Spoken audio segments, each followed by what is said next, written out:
Good evening, everyone. It's the West Ham Minds channel. It's Jazz. I've got Frankie with me. It's just finished. Wolves won. The mighty One Touch Football Academy West Ham nil. And yeah, it's painful. It was painful. It was bad. It's kind of...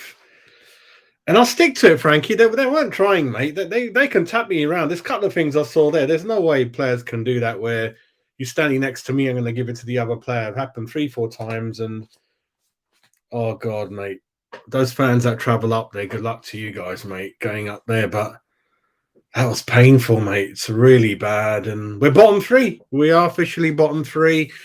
All three clubs are on, well, joint bottom, isn't it, Frankie, if you want to look at it that way? All on 15 points, all three of them. West Ham, Everton, Southampton, bottom three. So that's probably last 7-8 games, 1 draw and 6-7 defeats, I think. If he doesn't get the sack today or tomorrow or Monday, that's got to be, in my living memory, it's got to be the manager with the worst record going back a good few months, even a year, not to be sacked. And it's going to be up there as the worst time I can remember being a West Ham fan, but we'll get into it a bit later on. But yeah, take it away, mate. For me, I'm a bit angry today. I like it. I'm a bit on edge today. Yeah, it's really peaked for me now, mate. I've had enough. Yeah, I'm really close to losing my temper, mate. Yeah, a lot of people right now. Yeah, it's got to the point where it's got really horrible, mate, isn't it? Like we've dragged it out so long to a point that they're ruining the football club more than they have ever ruined it before now, mate. I have to say, we know Moyes is two-bob, mate. He's always been a two-bob manager. We luckily had some international level coaches that come in around him. COVID was really weird times, helped him through it. He then had a bubble season, and now we're seeing what David Moyes is really all about, mate. A clueless dinosaur who hasn't got a clue about football. But it's gone past it being David Moyes' fault now, mate. The people who haven't made the decision and pulled that trigger is the board. They are as clueless as David Moyes. It's a nightmare, mate. It's a proper nightmare. And I just hope, I don't want to hear any of this rubbish about credit in the bank. I don't want to hear it at all no more. That's gone. He's absolutely in debt. We owe Moyes nothing anymore. Nothing. I don't ever want to hear that. And I don't ever want to hear that we can't go down, mate, because we are absolutely the side that looks like going down right now. Every other team is picking up wins. Southampton, great win in the cup the other night, rolled it on today and go and beat Everton. You know, Wolves are looking like they can dig out results, like they've just beat us today. Everyone around us has started to pick up results. The only team who isn't changing anything and is still on the massive decline is us. We are absolutely on a one-way mission to the Championship right now, mate. And we need changes as quickly as possible, because I think it could already be too late. However, if we do it tonight and we roll into that Everton game, because Everton's the only other team who's in as dire straits as we are, we've got half a chance of beating them next week. Well, to bet your life, though, what you'll probably see is Everton will sack their manager, bring in a new one. We won't sack Moyes. We'll have same old Moyes there next week. Everton will be on a new manager bounce, and we'll get ironed out next week as well. And that will put us the first nail in the coffin for us to get relegated. So, hey, I'm frustrated. We saw it coming. This channel, because we tell it how it is, and we ain't got other agendas of getting Patreon members or getting subscribers or just being nice every day. Because we ain't got no other agenda and we tell it how it is. The wheels started to fall off 18 months ago. 18 months ago, there was signs that this was going to happen. And it's gradually got worse and worse and worse ever since. And we were sitting here calling it out, telling it what it is, while people were calling us clickbait and giving us loads of stick for being negative and idiot, clueless and whatever else. Well, I tell you now, the only people who didn't have a clue about football was the people who didn't see this coming and know that this was around the corner, because we could see it coming a mile away. There's been a few others that saw it coming a mile away, but those happy, clappy fans who have backed this idiot and said that he got a chance of turning it around with no evidence of him turning it around, because he's tried nothing. And what I can't get my head around, if we're going to go back to today, sorry for having a bit of a rant. No, go for it. What I can't get is the last two games we saw little pockets, right, of things changing around a little bit, little pockets of positives, things that you took away and went, yeah, it still ain't great, but there's a little bit in there that we can take away from that game. And he's got undone every bit of that and resorted to type today and gone back to his tried and tested. We stuck Antonio up front, the legend. Antonio is a legend of West Ham. We should build a statue. They're talking about renaming rights for that stadium. We should call it the Michael Antonio Bowl because he's a legend of West Ham. And we should build a statue of him outside it. And, mate, we've relied on him tonight to be the man who comes in and scores for us and helps us out in this big, important game. And the man didn't get anywhere near looking like making anything happen, mate. He's gone back to Souček. He's gone back to Cresswell at left back. He's just reverted to type. Moyes has gone. All I've got to do is do what I've done last year and hope that it works out. And all those little positives that we've had in the last couple of weeks, he undone them all. And went back to the same old crap, and it's just so frustrating, mate. And before we go into the game, Antonio, we've seen pictures of the training ground. Antonio laughing, having a great time. I don't think I would want my players doing that on the training ground. It's the shit we're in at the moment. I think it's two fingers up to fans like us, mate, who spend the money and go up there. Again, even on the pitch today, he just doesn't look, he doesn't care, smiling. He doesn't give a shit, mate. No pointing fingers. There's no leader on the pitch. There's no one gripping someone by the collar and saying, what are you doing? There's none of that on the whole pitch, mate. No one looks upset. Chance after chance, pass after pass just goes begging. Nothing going right. Not even 1% Rice. They're just drifting. They're going through the motions, mate. They go down. If we go down, they're all going to move on and get a move. They financially are better off. It's just, and it's all down to the coaching, mate. There's nothing out there, and I believe you now, Frankie. At the beginning, I wasn't sure, but it's blatant now, mate. That the Piercy and Alan Irvine and people like that, they made a huge difference. And I saw Piercy on the radio today, and he analyzes and breaks a game down superbly. Each player, what's going on? This is what we need now. This is what helped Moyes in spotting players, transfer market, how to play and what to do, away tactics. It's all gone, mate. So many things to talk about today. But welcome, Ginger. How you doing, mate? I can tell from your face you're a bit. It's anger time today, Ginger. None of that softy. I've had enough, mate. He's got to go. He's got to go, hasn't he? I've had enough, mate. I've had enough, and I've never called out a manager before in my life. I don't think it's right, but how long can this go on for before we make a change? How long is this going to go on for before it gets to squeak the bum time and we're actually on the verge of relegation? Can you answer this? Can you answer this epic question? And I'll ask Frankie later on. Is it too late to sack him? Is it that we must stick with him like Avon Grant? I want to get him out. Otherwise, I'm in depression, mate. I need him out. We need to get rid of him because he's a tactical dinosaur. He's tactically inept. He's got no plan B. He's bringing on Benrahma and Skamaka, and that's it. He could have made more changes, but arguably he shouldn't be bringing on those players because those players should be starting. Yeah, Souček shouldn't be starting. Cresswell shouldn't be starting. If Kurt Zuma's fit enough to be on the bench, he's fit enough to play. Get him on. Oh, mate. I'm not gonna say that we're not gonna go down. I'm not gonna go down that route. I'm not gonna say that we're in the bottom three. That's a fact, and we're there for a reason. Our form from last Christmas is probably bottom five now, as it is.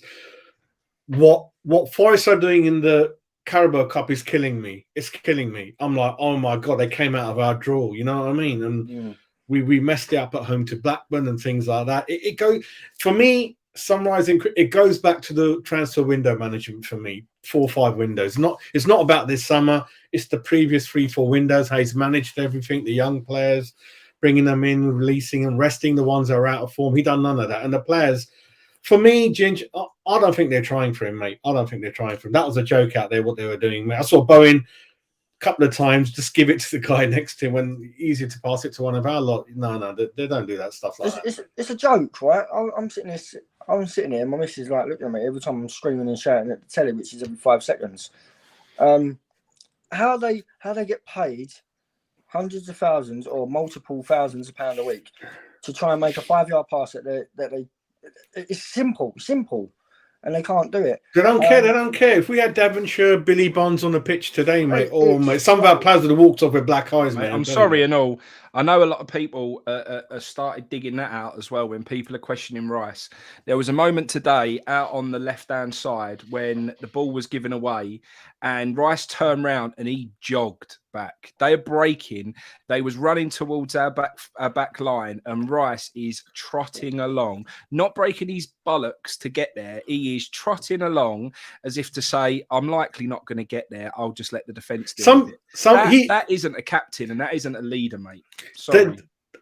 He's really bad at acting, and he's trying to act at it that he cares, and he can't act. And he pretends he knows. Yeah, he does the things that on the surface look good as being a captain. But what I didn't see him at any point today try and G players up. I didn't see any urgency or panic, or I didn't see any just fight from the man that we're turning to look to be the man that's leading this team. But I tell you what, it all stems from David Moyes. David Moyes, before the game, turned around and said, "This isn't a big game. There's 18 more games. This game is no bigger than any other game." Well, if that is the mentality he's got, that's why we've gone out there and Wolves have had more about them to beat us today, because they did want it. They knew it was important. They knew how important it was today to not slip into the bottom three. But our manager and our captain have gone out there and treated it like it's any other game, not showing any urgency, not showing any desire or panic to have to try and get a result in that game today.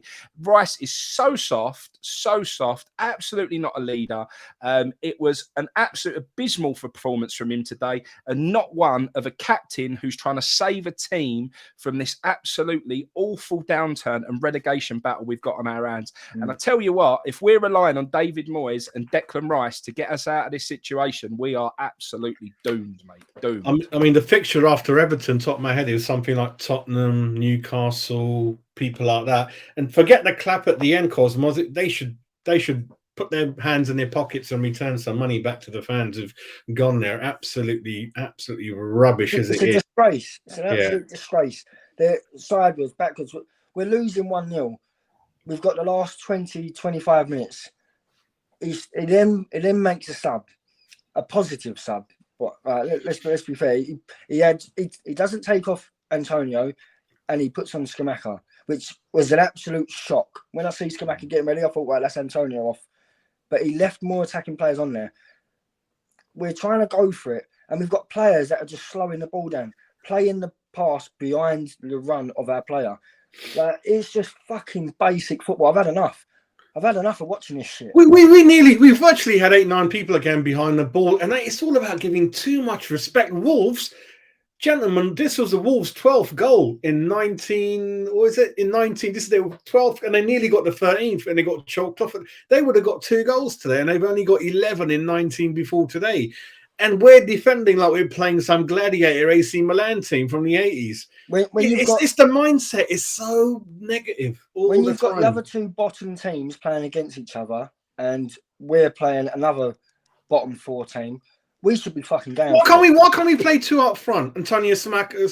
Look at the DNA of West Ham. I know I used to laugh. We don't defend. This is our DNA. We want to attack, get in their faces. Oh, this is West Ham, not this careful 9 behind the ball, organised. We're not that. It's not. That's why the fans, we've had enough. I don't care what other fans, what they're used to watching and stuff like that. 15 goals in 19. Is it 3-4 penalties? I don't know. So maybe we've scored 11 from open play in 19 and 25 conceded. That's just, we don't play. But this is the point, mate. This is what you're saying. There's no evidence anywhere.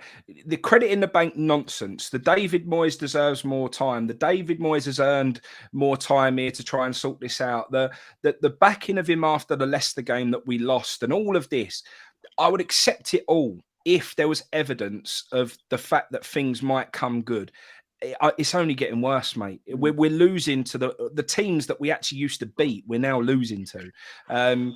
We know we never beat the bigger teams. We always struggle. We was losing against the mid-table teams, but we was picking up the odd result against the lesser teams. We're not picking up results at home anymore. The home form's gone. Everything. There is no evidence anywhere at the moment that David Moyes solves this problem for us. And that's why it don't matter how late it is, you cannot stick with him. You have to do something before Everton next week.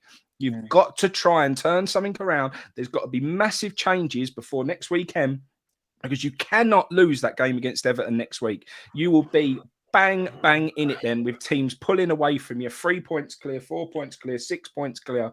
We absolutely need to make a change tonight. They didn't let Avram Grant on the coach. Well, I'll tell you what you want to do. You want to leave David Moyes there. You leave because he's closer to go to Everton. Leave David Moyes up there. Leave Antonio there. Give him to Wolves. Let him have him because I tell you, he'd make Wolves a worse team. Doesn't care. Give No one cares. him him. Leave flipping Craig Dawson up there. Send Declan Rice on the bus to Chelsea and turn around to everyone and say, are you up for this fight? And do you actually want to try and stay in the Premier League? You know, we are in a relegation battle, whether you like it or not. And anyone who thinks that we got any enjoyment coming from the Europa Poxy Conference League, that's a 2-bob competition anyway, that is a total write-off now. That's done. We don't want anything to do with that competition whatsoever. Not the FA Cup. The absolute priority now is staying in the Premier League big time. And mate, that's what it's come to. And if you're not willing to get behind us and fight and run your heart out and play for West Ham United and try and keep us in the Premier League, go away right now. Just get away from us. And all this holding on for dear life, clinging on to the past, clinging on to Dawson. Oh, we've got to keep him. All this clinging on to Antonio, all this clinging on to these David Moyes. Get them out as fast as possible and change it around. Look what Man United have done, mate. Man United had a load of passengers, people who thought they were bigger than the club, people who didn't really want to be there. Out you go. Don't matter how big you are or how reliable we've been on you in the past. See you later. And what Ten Hag wants is people who don't stop running and fighting for that shirt. And that's why Man United are coming good, mate, because they've got a proper coach who drills that team properly, who knows how to get a team playing. He's actually giving some youth a chance. All right, they're good youth, Garencho and this Malacia and all this. They're good youth players, but he's giving them a chance. And he wants people who really want to play for Manchester United. And what we need right now are people who want to play for West Ham. The problem we've got is I don't actually see many of them who do want to play for West Ham right now. That's the problem we've got. And that's why it's so worrying, because I can't give you anyone today that I saw on that pitch. I tell you who did. He didn't have a good game, right? But you could see his urgency and you could see he was trying to make something happen, was Jared Bowen. Jared Bowen does care. I saw today that there were times where he really was trying to make that extra little bit of something happen, where he was really trying to force something to happen and try and create something or try and get a shot off. Jared Bowen is fighting for the cause. The problem is everyone else around him, mate. I think they're all out for a free ride. And Rice looks like a person at the moment who, while I think he respects West Ham and I think he will always have a fond place of West Ham, and why he probably don't want to see us get relegated or anything bad happen to us, he knows that this ain't going to change his career. If West Ham go down, it don't make a lot of difference to him, mate. He'll still go and sign forever he wants to and get Champions League football and whatever else. And it showed of a captain who just, I don't know. There was nothing tonight that I saw of real fight for West Ham's position in the Premier League. And I guess that's why I'm so worried, mate. I think that they're definitely not playing for him anymore. And it's for the board to recognise those signals many, many games and many, many months ago. And I mean, don't forget Noble's in now. He's meant to be the earpiece between the dressing room and the board. He's seen football in his life. I don't know if things will go quickly. There's that West Brom manager's been linked. I don't know nothing about him. He's only been in charge for 8-9 games. I forgot one thing looking at the league table, gentlemen, that Bournemouth, who are ahead of us at the bottom three, they've got game in hand and 1 point ahead. So I don't know if they're going to grab anything in that game. That'll make it look a little bit worse. And well, they're playing Brentford, aren't they? Probably be hard for Bournemouth, probably hard, but we're not that far away where we could be 3 points away from safety, which is you win a game, like you said, which you hardly have, and then you're still in the bottom three, and that's not good. But for me, I think it's the board now. The board should have got rid of him many months ago, and the players, I think they're not playing for him. They're just going for the emotions. They're pretending, they're running around, and they're not getting thrashed by any, they're not getting thrashed, but they're just pretending when it. Because commentators at your final third, West Ham lack urgency, lack quality, because they're just not going to go for it. You put someone clean through, they're going to deliberately miss, fall on the floor, slip, have a bit of a laugh gap again. And that's as far as I know. Ginge, I mean, do you think they're not playing? I can see it that they're messing about, mate. They're not really. They're not playing to their best ability. They're not playing 100% legit, heart on the sleeve sort of game. They're not. I don't care what anyone says. If you was, you would play football to the best of your ability. You would play football to the best way that you know you can play. And we've seen it before. These are the same sets of players we've had last year finishing 7th, finishing 6th, getting into Europa League, getting into the Conference League. Yeah, but Jin, don't forget that period where they were knackered. We had a squad of 15. He kept playing them. He didn't buy anyone. Exactly. Rice and Noble went to the saying, "Come on, Gaffer, we got to buy. We got something." He didn't listen. So He mentally, didn't listen to his own players when they've had Antonio enough, said, mate. "I want you to buy another striker," Hmm. and he didn't listen to him. Now we've got him.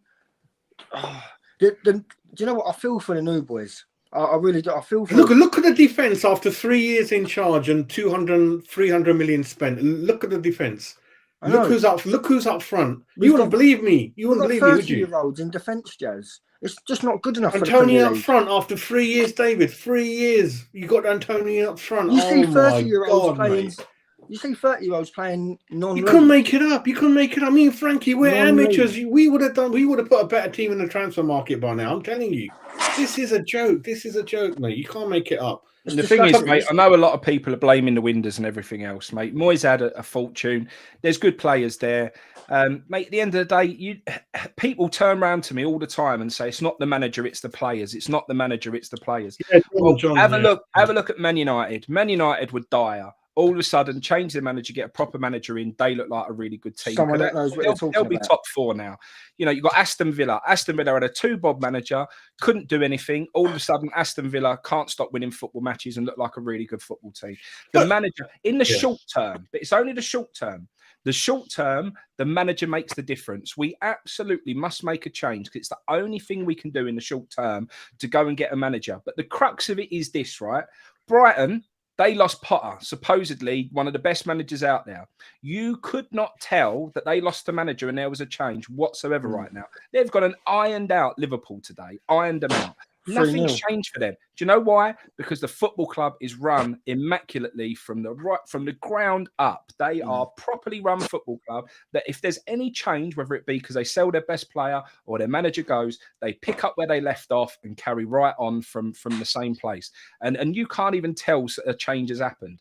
And at the end of that, I wish we were that football club where we had that sort of running and you know, we were planned and we had everything we needed to, you know, and if a manager change happened, we pick up and carry on where we left off. If Rice went out the door, we had the right people to step up and whatever. We're never going to be that under GSB. We're not. No. Well, we're not GSB now anyway. But yeah, at the end of the day, the only thing that we've got that we can do within this very short term, which is, and this is the point, mate, at the end of the day, there's no point in waiting, hanging about, whatever else. He's got to go tonight. And the only thing that I do hope, is that they haven't been sitting on their arse waiting for something to happen and they haven't already made moves.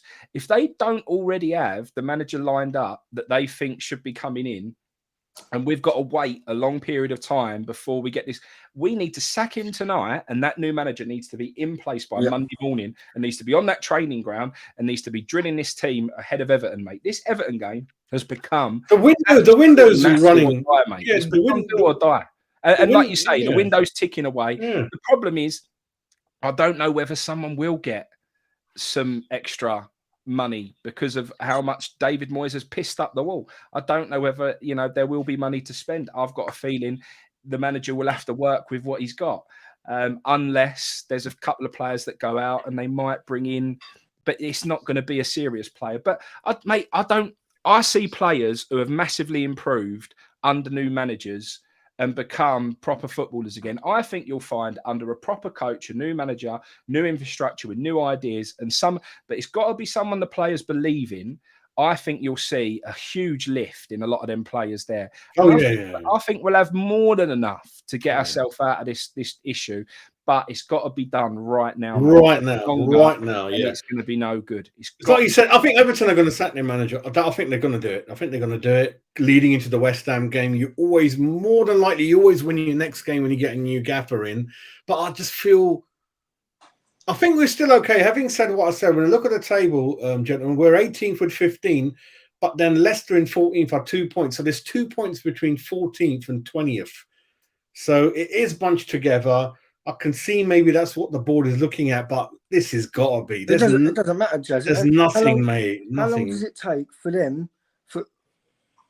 How long does it take for them to realise oh fuck, we need to make a change. What when the pack starts getting away from us and we're still in the bottom three?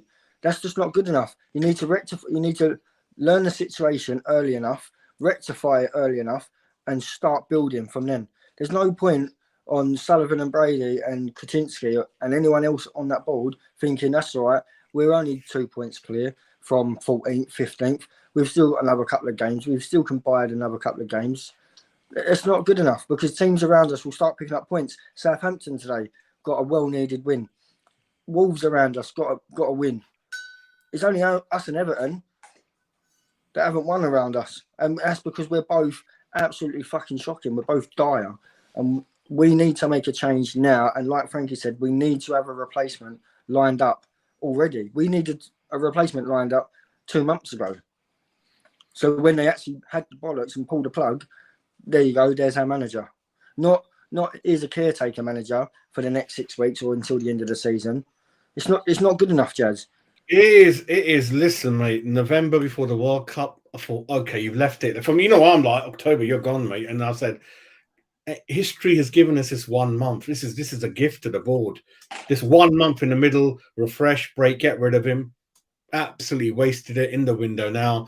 And he's still in press conferences. I don't want anyone. I'm happy what I've got. I'm like, oh my God. Mate, can I ask you two, right? What do people love about David Moyes? So still see people on Twitter now saying, I love him, but he's got to go. I look at that man's face and I just want to square him straight on his nose. I can't stand the man. I can't stand anything about him. He don't stand for anything that I know as West Ham. He doesn't stand for anything that West Ham's about, not in footballing ability, style, nothing, not in his personality or character. Kicking little kids, and when he's in European semi-finals, it's all unravelling because he's a two-bob manager. There is nothing about David Moyes that I love whatsoever, yet people seem to love something about the man. I'd love to know what it is because I can't work it out. He's not got no fight, no passion, no He's not West Ham DNA. He's not West Ham. He's got no drive, no bollocks, mate. I don't see how people do love him for what? For what he done getting us into. He came in and helped us, and then there was time to get rid of him. Then go back to our Pellegrini, Bilic, definitely West Ham, Harry, and all them lot, right? Avram Grant, God knows what happened there, but Moyes was meant to be a short gap, kind of help us, and then stabilise us, solidify, and then go on to. He stabilised us. He's not West Ham. He's not West Ham. I can't stand the bloke's face. I can't stand the way he talks. I can't stand anything that the man does. I can't stand the way he sets the team up. I can't stand his football. I can't stand his voice. I can't stand his. I think he's stuck up. I think he's stuck up, isn't he? He's complete stuck up. And do you know what? I don't mind stuck up people when they deserve to be stuck up. I don't mind arrogance when you deserve to be arrogant. Thierry Henry was a very, very arrogant man, right? A very arrogant man. But he deserved to be because he was absolutely mustard. You know, the way David Moyes turns around and says, it's what I do, I win. This smugness that he's got when he's never achieved anything in football other than ruining football clubs. You know, he absolutely obliterated Sunderland to the dark depths of League Two. And they have struggled desperately to try and turn their club around. And they're still suffering now and only just about starting to try and make a recovery because of what David Moyes' state he left them in. You know, everywhere he's ever been, all he's done is turned the club into crap, basically. And I just don't understand. I cannot understand for the life of me what people see in him, why people feel so, upset that he's not succeeding. They use the word love. They love him. I don't understand what they love about David Moyes. There's nothing I love about David Moyes, nothing whatsoever. I mean, quickly looking at the game today, it looked like Souček was kind of playing more up front than Antonio, and then you had Paqueta standing like a CDM next to Rice and things like that, mate. Listen, Jazz, right? Our goalkeepers look like they're more up front than Antonio most of the time. Again, mate, the way Fabianski, how long he took, I'm not blaming him for the goal. Cresswell slightly to blame. There's a Cress is always involved, isn't he? He's always he is. But at the end of the day, that that ball wasn't a million miles away from Fabianski. I feel like he's got to get down quicker, but he gets down in slow motion. Fabianski's an old man now. He's an old man. And, you know, at the end of the day, goalkeepers in the past used to sort of, you know, be okay at this sort of age. But the game's changed. We've moved on. You know, we need people who are good with the ball at their feet. Their distribution's good. They can move the ball more quickly. You know, they look up straight away. And, you know, that Fabianski is just a very old-fashioned goalkeeper, and the game's moved on. Everything about West Ham, mate, is so dated. We are so dated in terms of the way we do everything. The way the manager, the way the club's run, you know, our training ground, everything is so old-fashioned. We're not in the modern day era with football, and we look that way, to be honest. We look a million miles behind the pace now. Just everything is such a shame. But like we say, we know all of this. We know we've got issues. We know that the club's not run very well. We know we've got all of this situation. But the thing that we can do in the very short term is sack David Moyes ASAP and try and bring someone in who can just give us a little bit of a lift. It don't matter what it is, just a little bit of a lift might be enough. He gets sacked, that's the lift. He gets sacked, that's a lift for me. Maybe so, and maybe they will see it that way. But I tell you what, what scares the life out of me, mate, is the way that this board and their history and track record of appointing managers. You know, who are they going to bring in? You've got these big characters now. And not only that, but the problem is it's not just who they bring in, it's who wants to come to West Ham, because people will look at it now. You know, if we'd done this a little bit before Christmas, when we felt like it should happen before the World Cup, you've still got a bit of something about you. A manager looks at it on paper and goes, yeah, they're down the bottom, they're having a bad run, but it's not all doom and gloom. We've got all these players, we've got Paqueta, we've got Scamacca, we've got this we can utilise, we've got Declan Rice. You know, they look at it and they think, yeah, okay, we're still in European competition, knockout stages, we've got that. It's not as doom and gloom as it is now. The manager looks at that piece of paper and goes, they haven't won a game in 7. They're in the relegation zone. You know, that European competition no longer is a focus. So I haven't even got that to try and win because you know, that's not my priority. I've got to keep them in the Premier League. So all of a sudden, it's just become an absolute dogfight to try and keep us in the Premier League.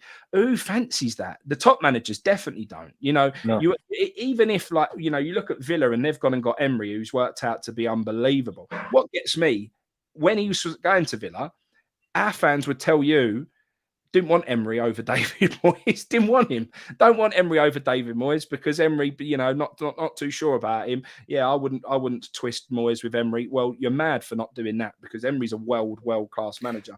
David Moyes isn't even close. I touched on yesterday watching the game. I loved it. He's like throwing it, going nuts. Yeah.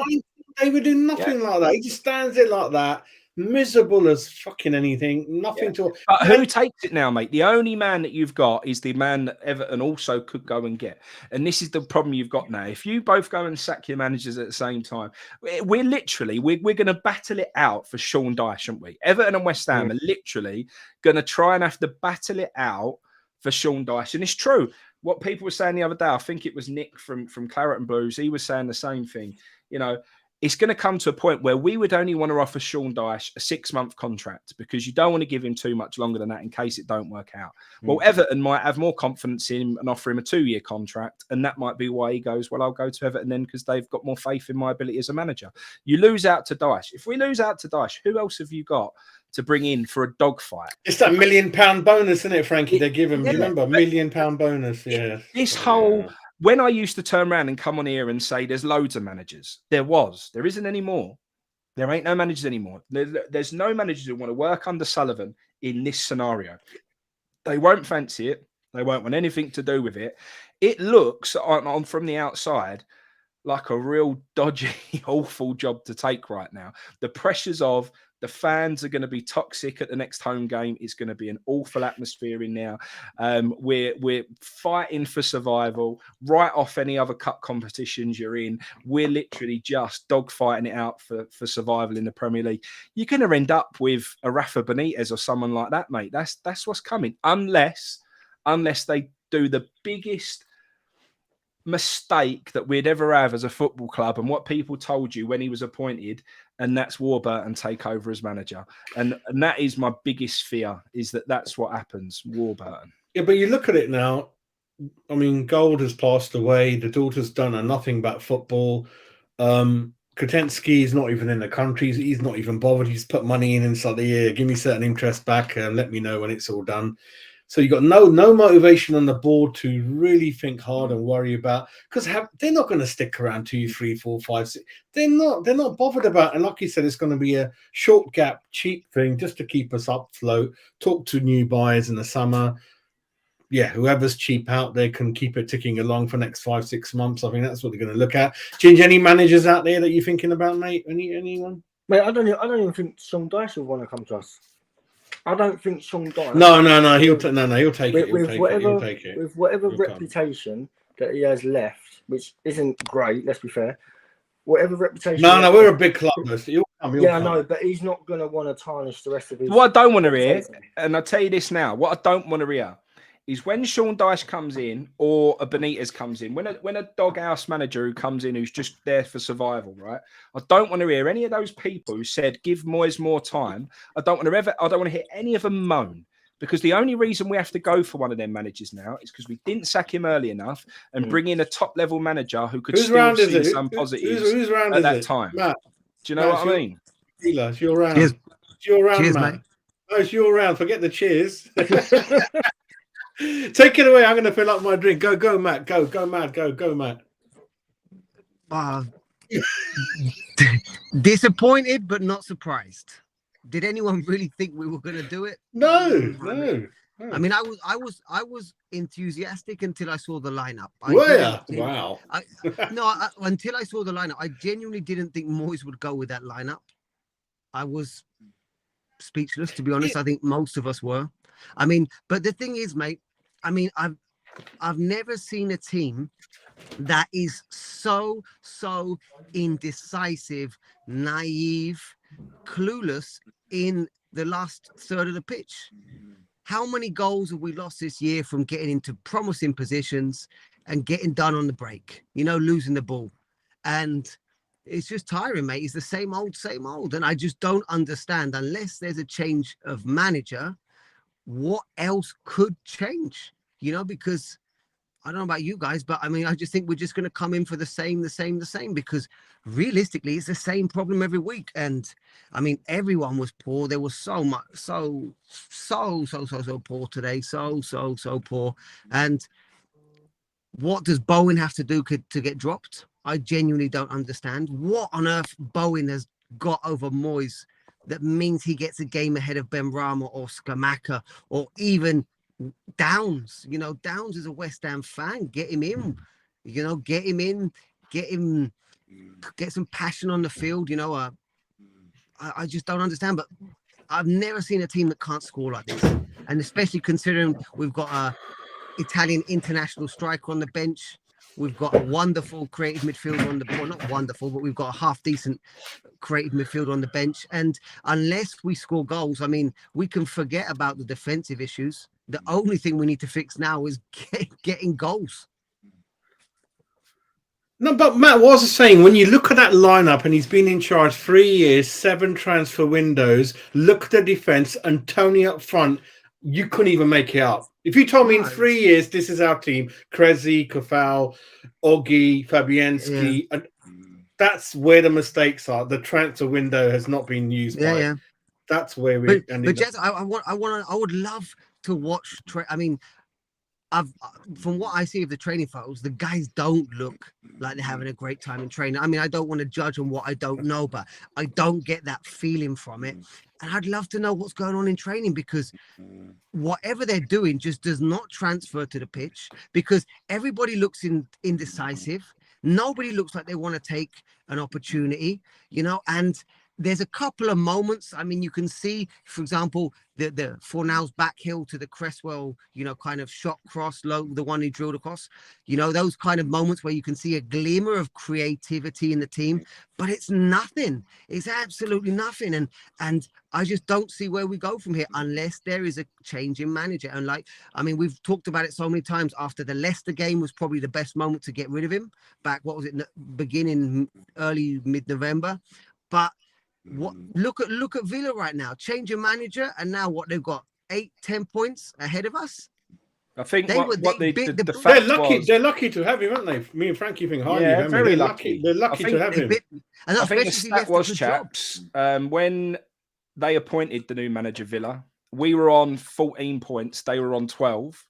They're now on 25 and we're on 15. 15. So we've yeah. gained 1 point and they've gone and gained 12. It's a massive, massive difference. Facts speak for themselves, Frankie, don't they? I mean, They do, facts, the statistics speak. Whatever you want to say about Moyes, the statistics speak for themselves.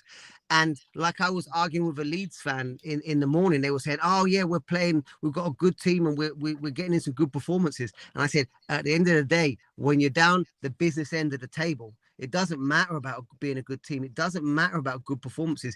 It matters about picking up points. And the thing is with us right now, we don't see a good team on the pitch. We don't see good performances on the pitch, and we don't even see goals going in, because at least if it was like a Marcelo Bielsa losing 4-3 and you gave it a massive go, you come off the pitch and say, you know what, boys, at least we gave it a go. You know what I mean? At least it was a good game for the neutral, as they say, and we went for it, but we don't even go for it. And like I said, I would love to see what Bowen has up against Moyes, because I mean, we can slander everyone, we can complain about Antonio walking, but I would love to see a stat. I'm going to see if I can investigate it. How many turnovers of Bowen losing possession have caused goals, not only this year, but last year. But last year, he got covered up because he was on good form. Like everything, we can't be a perfect player in all of the aspects, But this year, I'd like to see the statistic, because I'm sure it's more than any other player. And he doesn't even look like being dropped. Well, I think, Matt, that due to what happened in 2-3 windows ago, the players have lost belief in Moyes, and now they're just not playing for him. And it's the board's fault. This is dragged on like a joke. Moyes ain't going to resign because he wants to pay off. That's fine. This is what you do in the modern age. Like, players don't put in a transfer request anymore. They want the money, which is disgraceful for me. And I think Moyes, if he had any professionalism, any self, sort of, he would have gone up there and resigned and agreed to package and go, because he cannot motivate anyone.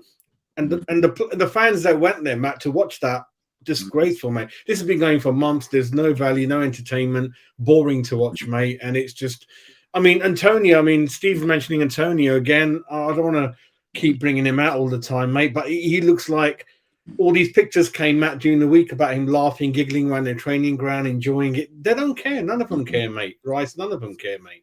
As I've always said to Marlot, and I play semi-pro and amateur football when I have done. There's a very fine line between having banter on a training pitch and doing your job training. Right? You can have a laugh and a joke. As soon as you step out of that changing room and you're ready to train, you shut up, you sit down, you're seen and not heard, and you listen to your coaches. You do what they're telling you. You practice and practice and practice what they're telling you to do. Thank you. What's that sound? Then, ain't from my end. It's like my dad snoring next door.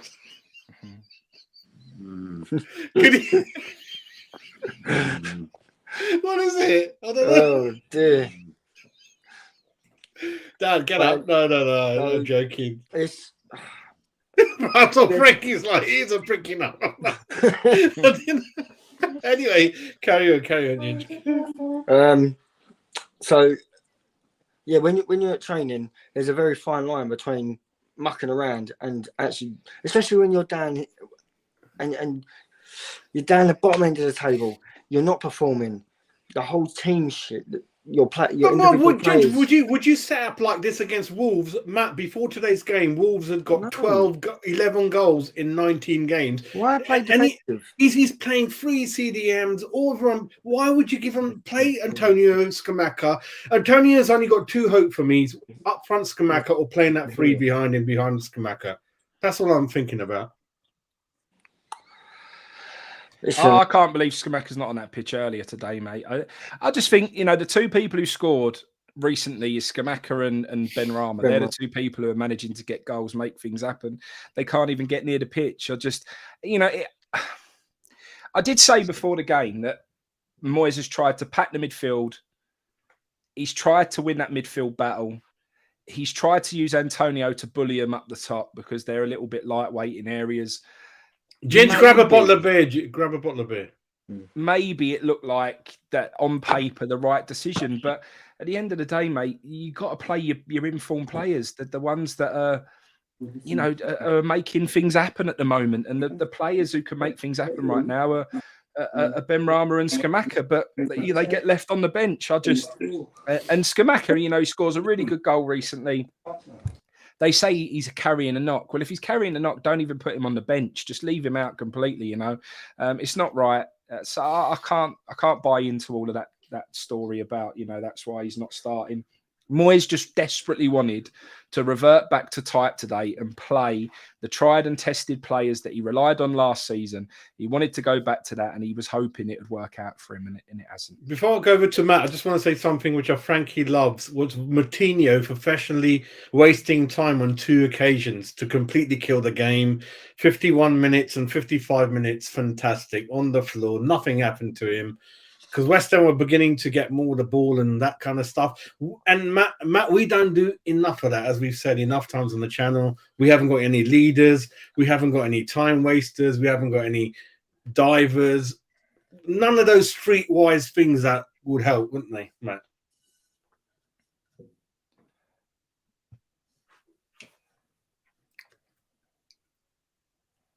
I think you're on mute, Matt.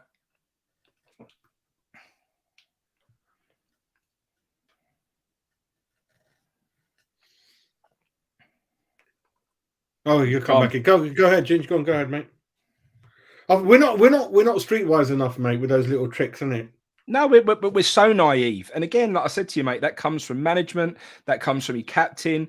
It comes from being drilled in a way of doing something. Mate, Arsenal, every game at the moment, Arsenal turn around and end up with this, I don't know what it's called, this fine or this reprimand they get from the from the FA for not behaving correctly and whatever else. Do you think they care right now? Do you think Arsenal are bothered that every game that they're getting told off and a little slap on the hand because they're not behaving correctly? Mate, they don't give a crap. All they're interested in doing is winning. I was thinking something today. If the owners went tomorrow, they fucked my club up. Look at it. We're bottom 3, 1-0. We lost our ground. I don't know where the hell we are now in Westfield. 600% profit. That's another thing, mate. I can't believe what goes on in the world. Absolutely. Ginge, they killed our club, son. Killed it, mate. Nothing to show for it. Nothing. Mute, son, mute. Absolutely nothing. We are, but we knew this anyway. But why does it happen to our club? We're one of the biggest clubs, fan base, everything. What the hell? Why are we getting... Easy target, Jazz, wasn't it? It was an easy target. We were a London-based club that could go, that needed, in their eyes. Well, you can see where Newcastle are going. You see where we used to be on par with Villa, City. We're going to be the only ones left behind. I don't know if Sheffield Wednesday are any big. I don't think they're any, well, on and off. We're going to be the biggest club left who's still scratching their balls doing nothing in 30, 40, 50 years, man. I don't know. I'm really... Why? You know? That's what Sullivan's used to, though, isn't it? That's how he made his money. I don't care what the price of season tickets are. I mean, 63,000, 62,000. Having said that, me and Frankie, you know, another 30,000 don't go. They don't go. Yeah.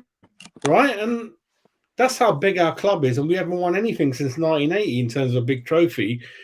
And we've got people like Cornet's injury, Zuma's knee, Arnie, Paye spitting their dummy out. All these things that keep going against our club and the owners, and oh bloody hell, mate! I know one thing: I get a good night's sleep with conscience. But these people, 600% profit, and you left our club, the dream, the next level, third from bottom. Because it looks like they're going to sell sooner or later, next year or so, whatever or not. Well, by March, they can sell without giving back so much to. That's what I'm worried about. The next manager, it's going to be the cheapest, the easiest solution. Keep it. You know, your target is reach 15th and you get £1 million, mate. Don't worry about winning anything, nothing like that. Just keep it sweet. And Sullivan, I'll buy the players for you, mate. I'll buy the players for you. Don't worry about that. We got the list drawn up anyway. You know, don't worry about it. And yeah, we'll give you a few loans that we can get in. I don't mind using the low market, which again Moyes has refused to do time and time again. I don't mind that. You mix it up a bit, but the man has just. Listen, he's You know, not going to get the players that he wants, Moyes. look at And the he doesn't want many players in, as it is. But look at So- the base he had accidentally. He found this formation. I mean, I didn't believe Frank, but Frankie he was right. He met that formation, got a couple of players in, it worked out, and then he got stuck up. He thought, hang on a minute, I'm better than what I think I am. And like, I don't want anyone. I'm happy with a small squad. And we used to, every transfer window, we used to all age 10 years, didn't we? Grey hair, teeth falling out. What the hell's going on here? And it just, but go with the nicest. I don't want to get to where you start really going for it, but I have lost the plot, mate. And Everton, those news headlines this morning, directors have been told not to. And I'm a cunt, right? If that was West Ham, that's our West Ham, wasn't it, Frankie? Like, directors don't come to the ground. Safety. But mate, I can't believe we are.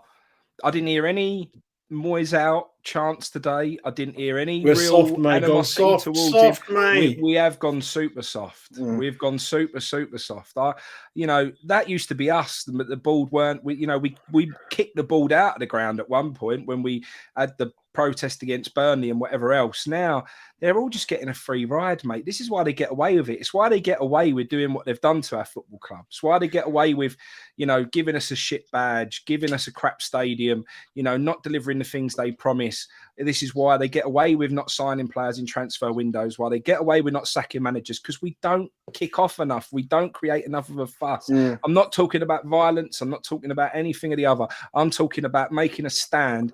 And we've had this board on the ropes multiple times when we've all actually come together and shown our unity and what we're all about as a fan base and had our protests.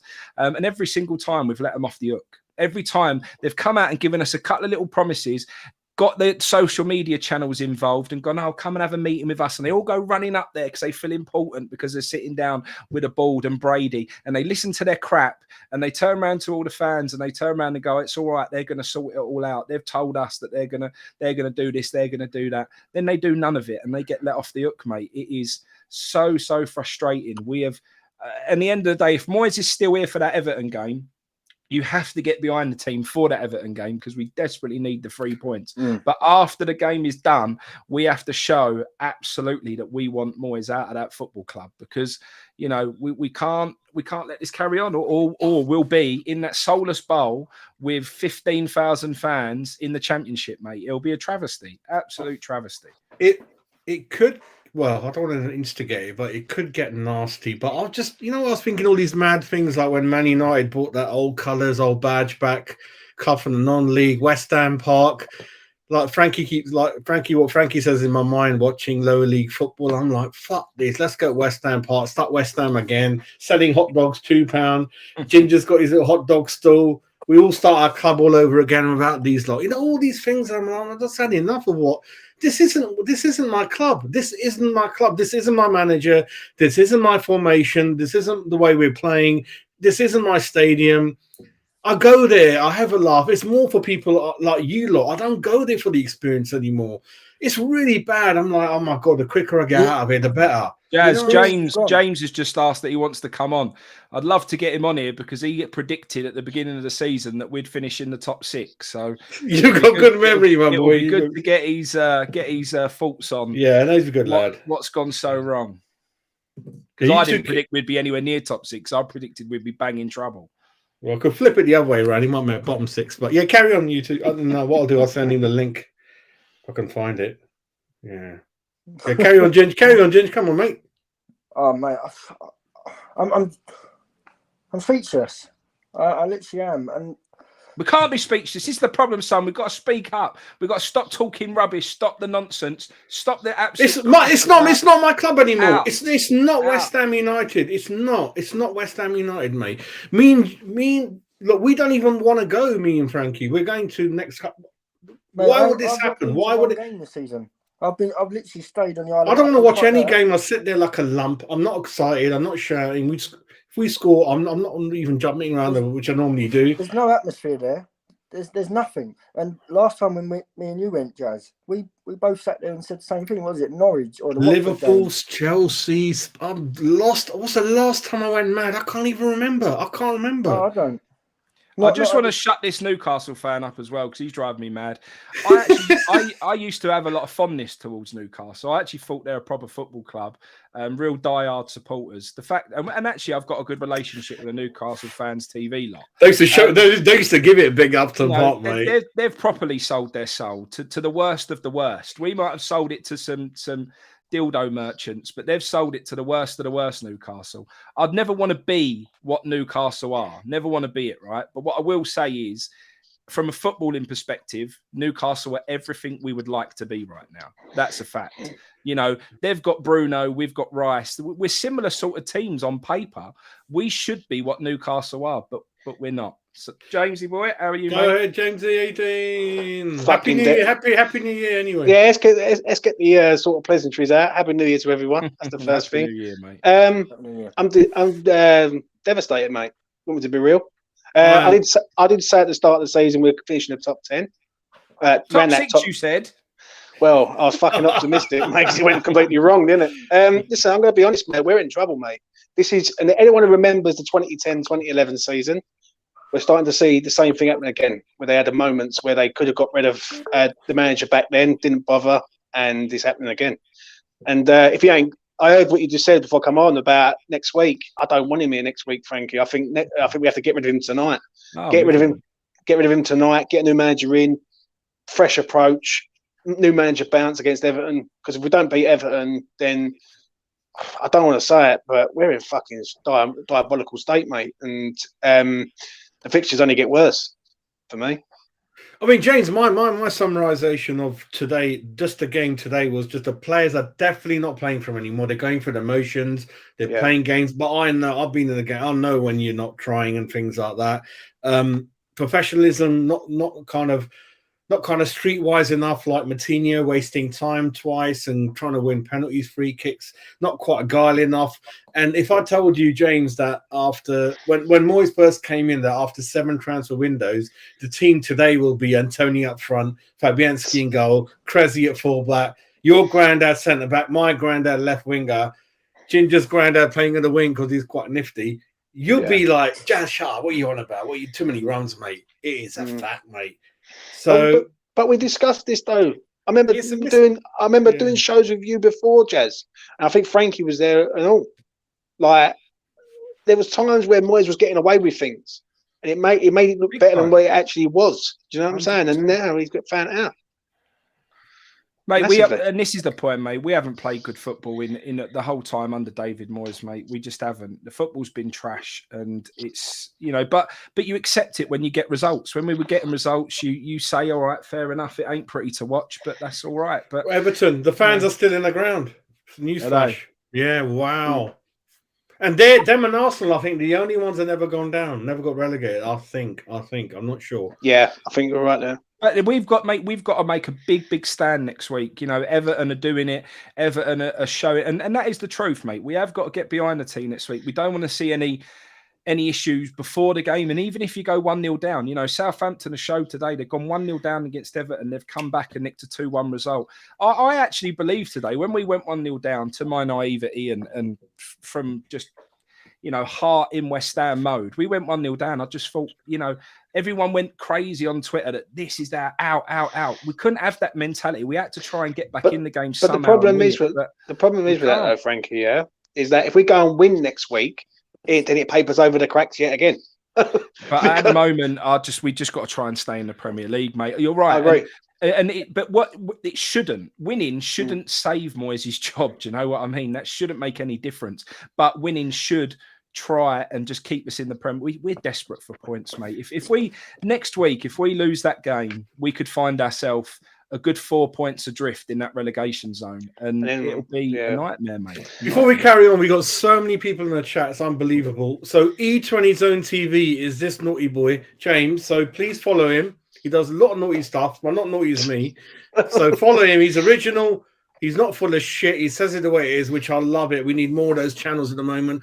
We're not politically correct, which I love, innit, James? We're honest. 100%, mate. We say, and all these other clubs, yes, ma'am, no, ma'am, fuck that bullshit. We just say It's it the like- way it is. Yeah, people are scared to sort of admit the fucking truth. And with me, I'm no holds barred. So yeah, go and check us out, mate. I've got a good E20's bunch on of TV. I've got a good bunch of lads on there, and yeah, Yeah. it's a good laugh, I must admit. That's it. Ain't Follow laughing at. James. He's a good lad, and we're all from the same bloody thing we've done together and everything. But yeah, Chelsea have stolen Modric, or well, whatever they're doing. But then James, who's going to come in? Daniel, was it Deitch, or is it going to be that West Brom boy I know nothing about? Do you know what? It should have been sorted out via the World Cup. Like West Ham have sat in their hands, and this goes back. I just see someone say it in your comment section. Yeah, bang on the money what they just said about David Sullivan. Yeah, he's got a duty of care now. He's the one who has to pull the trigger on Moyes. I mean, the fingers pointed it in now. We know Moyes is not capable. We know he ain't going to turn anything around. We know he's shown nothing that will turn it around. But what has to happen is the board have to make the decision. And like you say, at the end of the day, the finger is firmly pointed at the board now. For that Leicester game was that. I actually think it should have happened before the Leicester game. But if anyone had any doubts, the Leicester game was the moment that you knew that a team like that beating you at home was dire straits. It's never going to get better than that. You have hit rock bottom. At that point in time, the trigger had to be pulled. We had a whole break. We were actually given a really lucky situation to be in. We actually had a unique situation in that we had almost pre-season in the middle of a season where we could have brought in a new manager and let him drill what he wants to drill on the football pitch, allow a manager to come in and have his influence on the team, and then try and hit the ground running when football resumed again. And we didn't do it. And it was madness. Every single fan, other than the Moyes happy clappies, who were still, for whatever reason, thinking that he was going to turn it around. Which I don't understand. Which is mental, mate. Yeah. Everyone else were turning around and saying there is no better time to do it than right now. And it was there. It was there for all to see. And we didn't. And we were one of the first channels. Chelsea, James, I wanted it. I know, you know I'm like a bit of a nutter anyway. Chelsea game, I wanted him out. The way we lost that game, we 1-0 up. I nearly kicked the team. I went, I don't like Chelsea, don't like Tottenham, don't like Liverpool. Tottenham at home, the tactics at home, watching playing chess. You're gonna come onto us, sir. Shall we come on to you? But do you know what it is, though? Mate? Do you know what it is, though, Jez? Yeah, it's the stubbornness of Moyes that's irritating me more than anything. Right? If he was getting results, big head, mate. Yeah, big head, he thinks he's better than what he actually is. But he's come out and said about something in his interview tonight. I just see it on Twitter before. I don't need anything. I don't want anyone. I'm happy with what I got. Do you know what I mean? It's the problem is, we have got two stubborn people who are at the forefront of our club. One of them's the owner, and one of them's the manager. And with stubborn people, they don't like to budge on their morals, basically, and that is a problem. The worry is, as you said, we've only really got one owner now. The Kotensky's not bothered. He just wants a return on his investment. He don't want to take it over, and the daughters don't know nothing about football. So that's the worry. One owner, old, looking to sell it, no motivation to really think about the next 2-3 year plan. And before you came on, what I said is if they sell within the next 5, 6, 7, 8 months, we're bottom 3, won nothing. We lost our ground. 600% profit. James, they killed our club, mate. They killed it. Mate, I want to take the boy to West Ham next weekend. He ain't been to a West Ham game in ages. Normally our games are night games or Sunday games when it don't work out for him. Yeah. You know, we never get how we've ended up with a Monday night in the FA Cup. I will never know. We get shit on with fixtures every single time, right? No matter what. We finally got a Saturday game at 3:00, and I can't take my boy to that game next week. It will put him off for life. If we lose that game, with how mad that fans are going to get and with how poisonous that's going to turn over there, I couldn't take him because it will put him off forever, mate. He's going to get awful over there next week, I tell you. But I just don't understand why he would be here, though.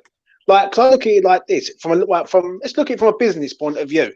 Right? Anyone who's got like a business sort of head, right? If your business is failing, you have to take out the problem and bring in new personnel. But the thing is, mate, this is the point. The problem is with business. Business is about return on investment. He don't care what happens on that football pitch because the value isn't what's on that pitch. The value is in the land around that football club and that stadium. And that's why I think he just don't give a shit no more. I think you're right. I would normally turn around. And if it was If he felt like getting relegated was going to blow him 200-300 million, he would be making a change a long unless time. there's already a fee set in place, Yeah, which is exactly right. I don't think it will change anything for him. And actually, if he has already got the fee in place, because of how snipey we got him and how we hate each other, he probably would quite like to see us suffer, mate. He'd probably like to see us in the shit. And I know it sounds mad, and I know it sounds crazy, but I'll tell you now, he probably couldn't give $2. As long as his money's safe, he don't care about us, mate. Not one little bit. 500-600%. Gentlemen, who in your opinion best to take the job? Ginger first. Who do you want the job, mate? What, manager-wise? Yeah, local fish and chip guy. Who do you want it? Who wants the job? You know, what, that's available, or if I can have anyone. I want Poch because you've got to sell the project to him and back him up. But you've lost that time. You've lost that minor time you had. It's gone now. He wants Spurs, so I won't want Poch for that. Because you've scratched your balls for 4 months. That's why October, if you approached him, given him the money, sold him and say, we will do this, invest in the training ground. But we're not going to do that. So that training ground, portal cabins, nicely I don't know if Poch is right in the position we're in either. I'm not sure. No, not now. But yeah, I mean, this is the point. We are literally in that position once again. When we're changing our manager, we're not getting a next level manager. We're getting a save our souls manager again, and we always end up with it. And it's the same old story all the time. It drives me mad. We'll end up with Chris Powell or someone like that. I think it's 1,000,000%. It's either going to be Rafa or Dyche. Did you hear about Richard Rufus? 7 years gone down. Yeah, he got big. He got proper stung in, mate. But you go and rob £2 million off people under false pretenses, mate. Then I didn't know that he'd only played for Charlton and he went down. He got voted as the best defender in their history. But anyway, he was a good defender back in the day. Well, he often gets voted the best defender not to play for England, doesn't he? Me and Frankie always have our Charlton moments now in our channel. We do, mate. We do. A couple of minutes, you know. They were 2-0 up today, mate. They were doing all right. If West Ham carry on playing the way they're going, they'll meet Charlton soon. James, which managers are you thinking of, mate? Well, Vincent Kompany, right, and Craig Bellamy would be a good shout. Yeah, what he's done up there, that. right? Pay the money, take him out of his contract, get him there. Well, what's Bellamy doing at the moment again? What's he doing? Is he a coach? No, he's assistant manager, isn't he? With Vincent Kompany? Yeah. Oh, I didn't know that. Wow. Yeah. They haven't been working together. Interesting.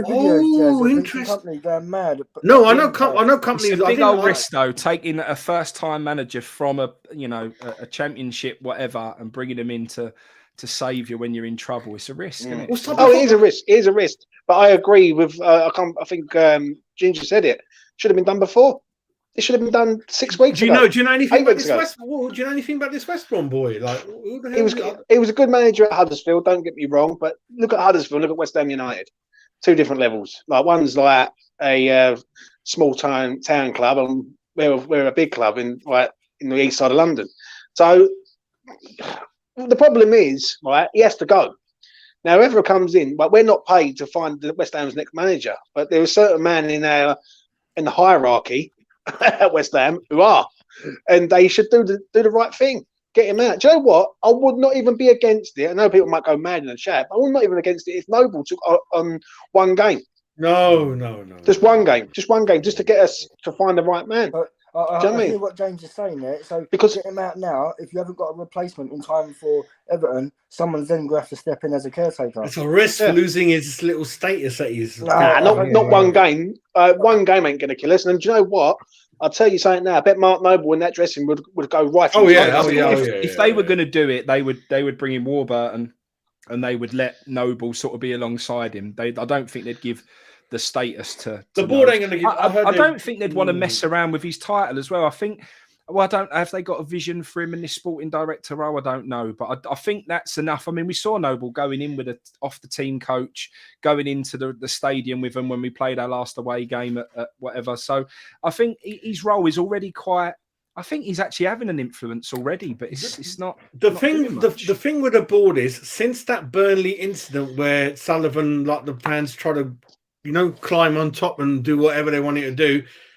Got very scared, got Pellegrini in, dumped X amount of money in there. So whatever they do from now on is to deflect from them. They're not going to attend. They're very low key. even Karen Brady. I don't know what she's doing.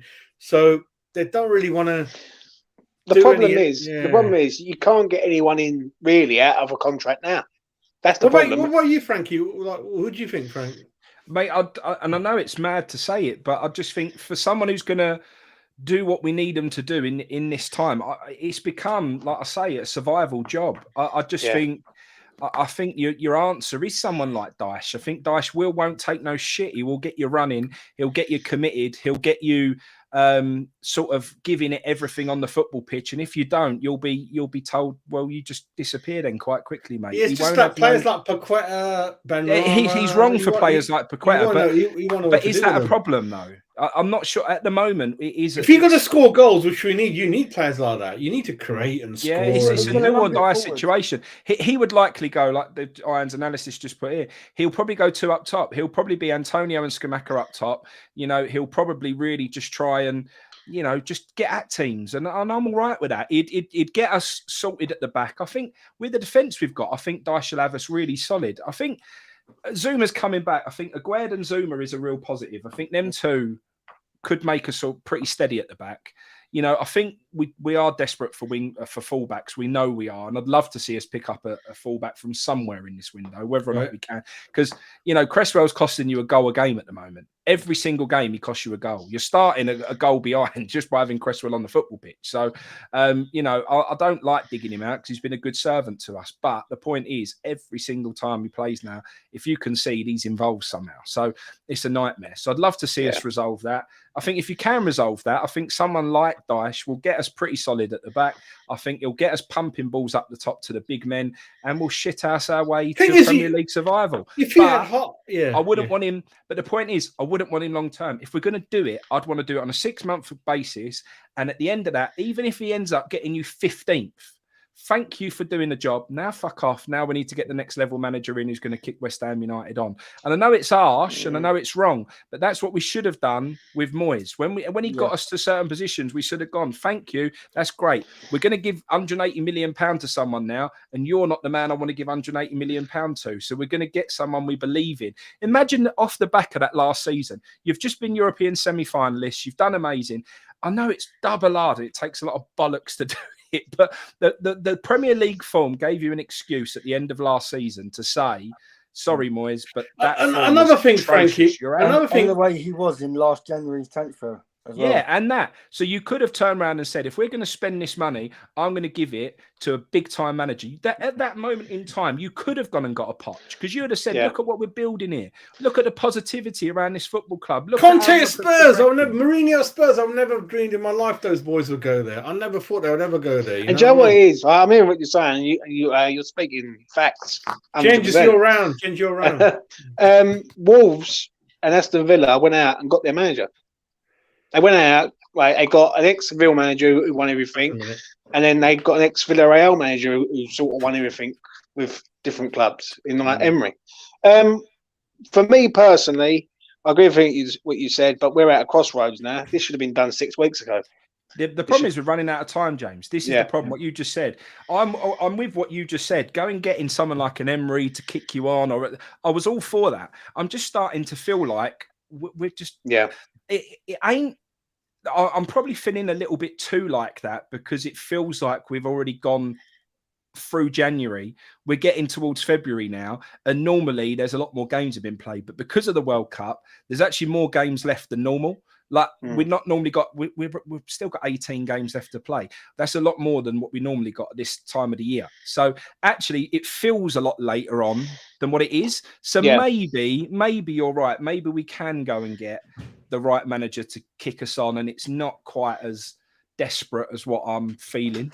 But I don't know, mate. Who is the right manager out there? It's the performance. The performances are poor. And the problem is with the performances, we just don't look like winning a game at the minute. Like, we haven't won a game since October. That's because the Newcastle fan in the chat has spoken no sense at all so far. However, he did just say something that makes a lot of sense. And that's, we've got Eddie Howe, who's a top bloke. But the thing is, what I don't understand is a lot of West Ham fans didn't want Eddie Howe. No, he was my number 2. West Ham fans didn't want Eddie Howe. They didn't want Unai Emery. They don't want these top world-class managers. And, mate, I don't. Do you know what the problem don't is? Do get you know what I find? Yeah.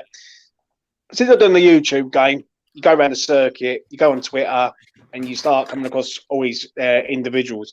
Now, for me, people are looking like having it with feelings rather than fact.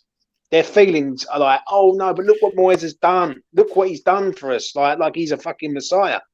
But what he's doing now is not his job. Right, I want to be honest now. You two in the middle didn't want him. I know that. We had our little discussions, and the reason I said yes was I thought in that situation, which I kind of was right, that we need him, but then we should have learned to spit him out and bring the next, because he's not West Ham DNA, no West Ham football, no West Ham football, which is our DNA, and no one outside our club.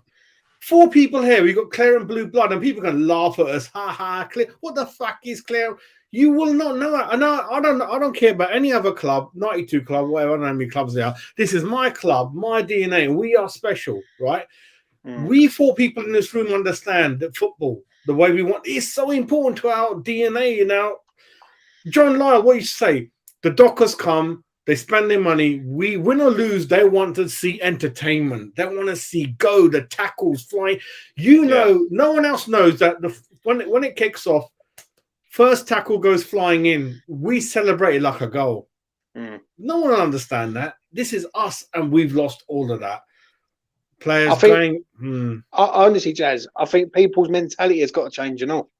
West Ham's mentality as a club has got to change. But mate, that even stems from the little things they do. That stems from building a wall between us and the away fans to tone down our atmosphere in the ground and tone down. Like, it's times like now you rely on that raw, absolute get behind the team atmosphere that we used to create. We used to create an unbelievable atmosphere at times. When we was in trouble, we'd make something happen, and it was unbelievable. Now we've got a massive wall in there. They've split up anyone who ever stands up and sings.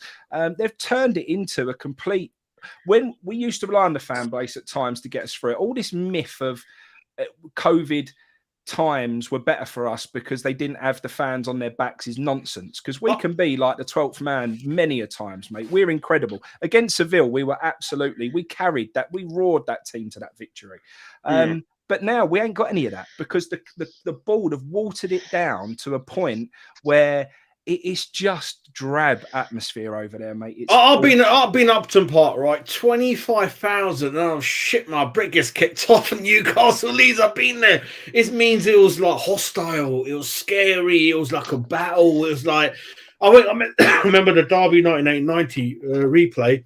We found out there were some Derby fans in the West End at the back. I don't even tell you what happened. they scored Dean Saunders But what it is, it's the mentality at the club though. Like West Ham should not be accepting this as a club. Big club in London, 65,000 each week. That's what I was saying. You got away fans who go up and down the land in false. Like they fill out the away allocation every time they go away. It shouldn't be like this. And the thing is, our mentality as fans has got to change, in my opinion, and not accept this anymore and say, right, West Ham don't get minimum top 12 each year. I'm with you, mate. I'm with you. It comes bigger than that, mate. We shouldn't. There's so many things that we've had ripped away from us, and we've tolerated every bit of it. And I never thought that a club like West Ham, with the fan base that we had, would allow our club to be ripped away from underneath us and turn into something that is a shadow of what West Ham United actually are, mate. It's a shame because we are an absolute shadow of what West Ham United. Just saying West. I mean, James, to be fair, I don't think he doesn't go anymore for his reasons, which I understand totally. But interesting thing I was going to say is, imagine if Sullivan had a 40, someone like me, Frankie's age, or something like. That could have made a difference because I know Frankie follows boxing, all the promoters, the Hearn family and people like that. If we had someone about 40, 50, his son, that could have made a difference. Who knows? You know, Dad, what are you doing? You fucking, you know, I mean, not like swearing, but come on. That's the problem mate. They're all clueless. Sullivan might drive around in a Rolls Royce with West Ham United as the number plate. He isn't West Ham. He'll never be West Ham. No, Cardiff. 100% a Cardiff fan. And don't get me wrong, you don't have to have a board that support the football club. I think that's been proven that you don't have to have, owners that support you. Very few do.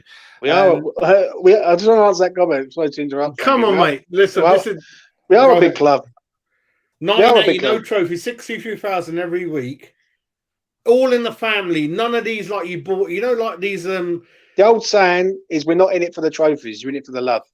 It's simple as that. Blackburn won the league title, and there's proper working class club. Certain type of guy walking around the club with a Blackburn shirt on in my end of the woods, like, yeah, mate, this is proper hard. This is all blood. This is all the 4 people here. We didn't wake up not West Ham. It's in the blood. It's in the family. That's 63, and that's 40,000. Like James would don't go. So imagine that, and I'm telling you, you don't understand how big the club is. Go all the way into Kent. Essex, huge county, all the way from Epping Forest to Dagenham and all that way, mate. You don't know how big we are, mate. Tenerife, America, all over the world. No, mate, wherever you go, you don't matter. Wherever you travel, West Ham fans. There, mate. Isle of Wight, mate. They're all sufferers like us. That's what they are. Fucking sufferers. Poor sods. But James, for the first time since... Actually, I don't want to say last time because it's going to affect a couple of people, fans and managers I love. But yeah, this is a long time, mate. I don't even look forward to the games. I sit there like a lump. I don't celebrate it as a goal. Arsenal, we scored that penalty, James. I didn't get up from the sofa. I knew we were going to lose, mate, from day one. I knew that. Arsenal were everything I want us to be: pressing, defending, pressing as an attack. And when you're playing, we don't attack as a team. Defend, stick 9 people behind the ball. You look pretty compact. But even then, Arsenal were still getting their shots in on Fabianski. 2 Arsenal attackers versus 7-8 defenders. You're still getting your shots through. But when we were attacking, Bowen's looking up. Same problem, James. Looking up, no one there, no one coming with you. Antonio, Souček was more of our striker today than Antonio, I felt, in a lot of the parts of the game. See, this again, though, and I know people are really going to give me a lot of stick for it, but we've just had the same typical Declan Rice, we go again next week interview. That's got to stop and all. He needs to come out and say, that was shit. I'm sorry to the fans. It wasn't good enough. I promise you, as captain of this football club, next week we are going to come out against Everton and we are going to give fucking everything because we understand the shit that we're in. All of this pretend we're not in a relegation battle bollocks. He's got to stop, mate. I don't understand what they think it's achieving. It's all right when you say, "Oh, don't put the pressure on them." Oh, just that's enough's enough. I've got to say what I've got to say. 100% bang on. 100%. Declan's all right to have a row with a ref, but he's not all right to have a fucking spit some truths and say this is not acceptable. James, we got no leaders. We got no leaders on the pitch, and we're not, like I said, streetwise enough. Moutinho, James, twice stopped the game for 5 minutes. Nothing wrong with him. This is streetwiseness. A leg injury. That wasn't. It was a foul to us because the ref played on, and we stopped. Why the fuck are we stopping? If he wants to go down and pretend he's actually injured or milking it, fucking let him. The problem is we've got a lot of players in this team who are supposedly decent players, but we haven't got a lot of players in this team who will fight for the shirt to the end in a dogfight. Because now it's starting to become a dogfight now. But I didn't see any of it tonight, James. I said it a minute ago. I have not seen anyone on that football pitch tonight showing any sort of urgency or understanding that we are in the crap. I didn't see anyone thinking we've got to try and win this game. We should have been throwing caution to the wind at the end of that game. I see other teams and that when they're in the stick like we're in, throwing their goalkeeper up for a corner at the end to try and get something out of the game. We're cruising about as if nothing's going on. We're cruising about as if we're mid-table and there's no care in the world. I can't understand this mentality at the moment of just coast along. We're okay. We won't go down. Everything's fine. It's arrogancy. What it is, the fans have become arrogant. Certain sections of the fans will look at it and go, we're starting to see the same thing over and over again. That's the first thing they say. Like we're seeing this again. We see it in 2007 when we went down. 2003 we went down. 2010, 2011. This feels like 2010, 2011 to me, all over again. Amount of times we had the chance to sack Avram Grant, we didn't bother. And And in But the end, still would have them Grant went in the window. We bought like 92 strikers with Barr and Robbie Keane Yeah. and Mido. We still made an effort, and it was exciting to beat Liverpool at home. We're still trying to make things happen. This is just waiting like a slow death. This is slow. It is. It's It bad. it is like watching West Ham to slowly fade and die. It's Simple bad. as that. No passion. Those fans run out there, mate. You guys are whoa. I don't know what you got in return. Antonio Exactly laughing in training 3 days ago, laughing on the pitch. He don't give a shit. Big contract Lanzini, contract extensions for Krezi, for Fabianski. All these what the ever-aging hell, players, mate? like they're 30 plus as it is. We don't need to give them any more contracts. Give the youngsters their contracts. But what it is, game time and give them time to prove their worth. What it is, senior players are not doing it. It's the simple fact of the matter. It's sentimental value, isn't it? Again, it's all sentimental. Like, let's go through it quickly. You got Fabianski in goals, 38 years old. We've got a World Cup finalist sitting on the bench who's on 120 grand a week. That don't happen Frankie's put that out. Yeah, Frankie knows. Right, that don't happen at any other club. Right, no. Cresswell's done his time at West Ham, and he should have went in the summer. For how much I love Abona shouldn't be in no more. He should have been let go, and we should have someone. Great guy, lovely guy, lovely geezer. He's done his time at West Ham. Thank you very much. But yeah, that's it. Hates British food. Yeah, and then you go into midfield. And I don't like to bring up Thomas Souček, but you've got a man in there who's just not the same player he once was. And I remember, never forget, I done a show with Jazz I think it was on his channel.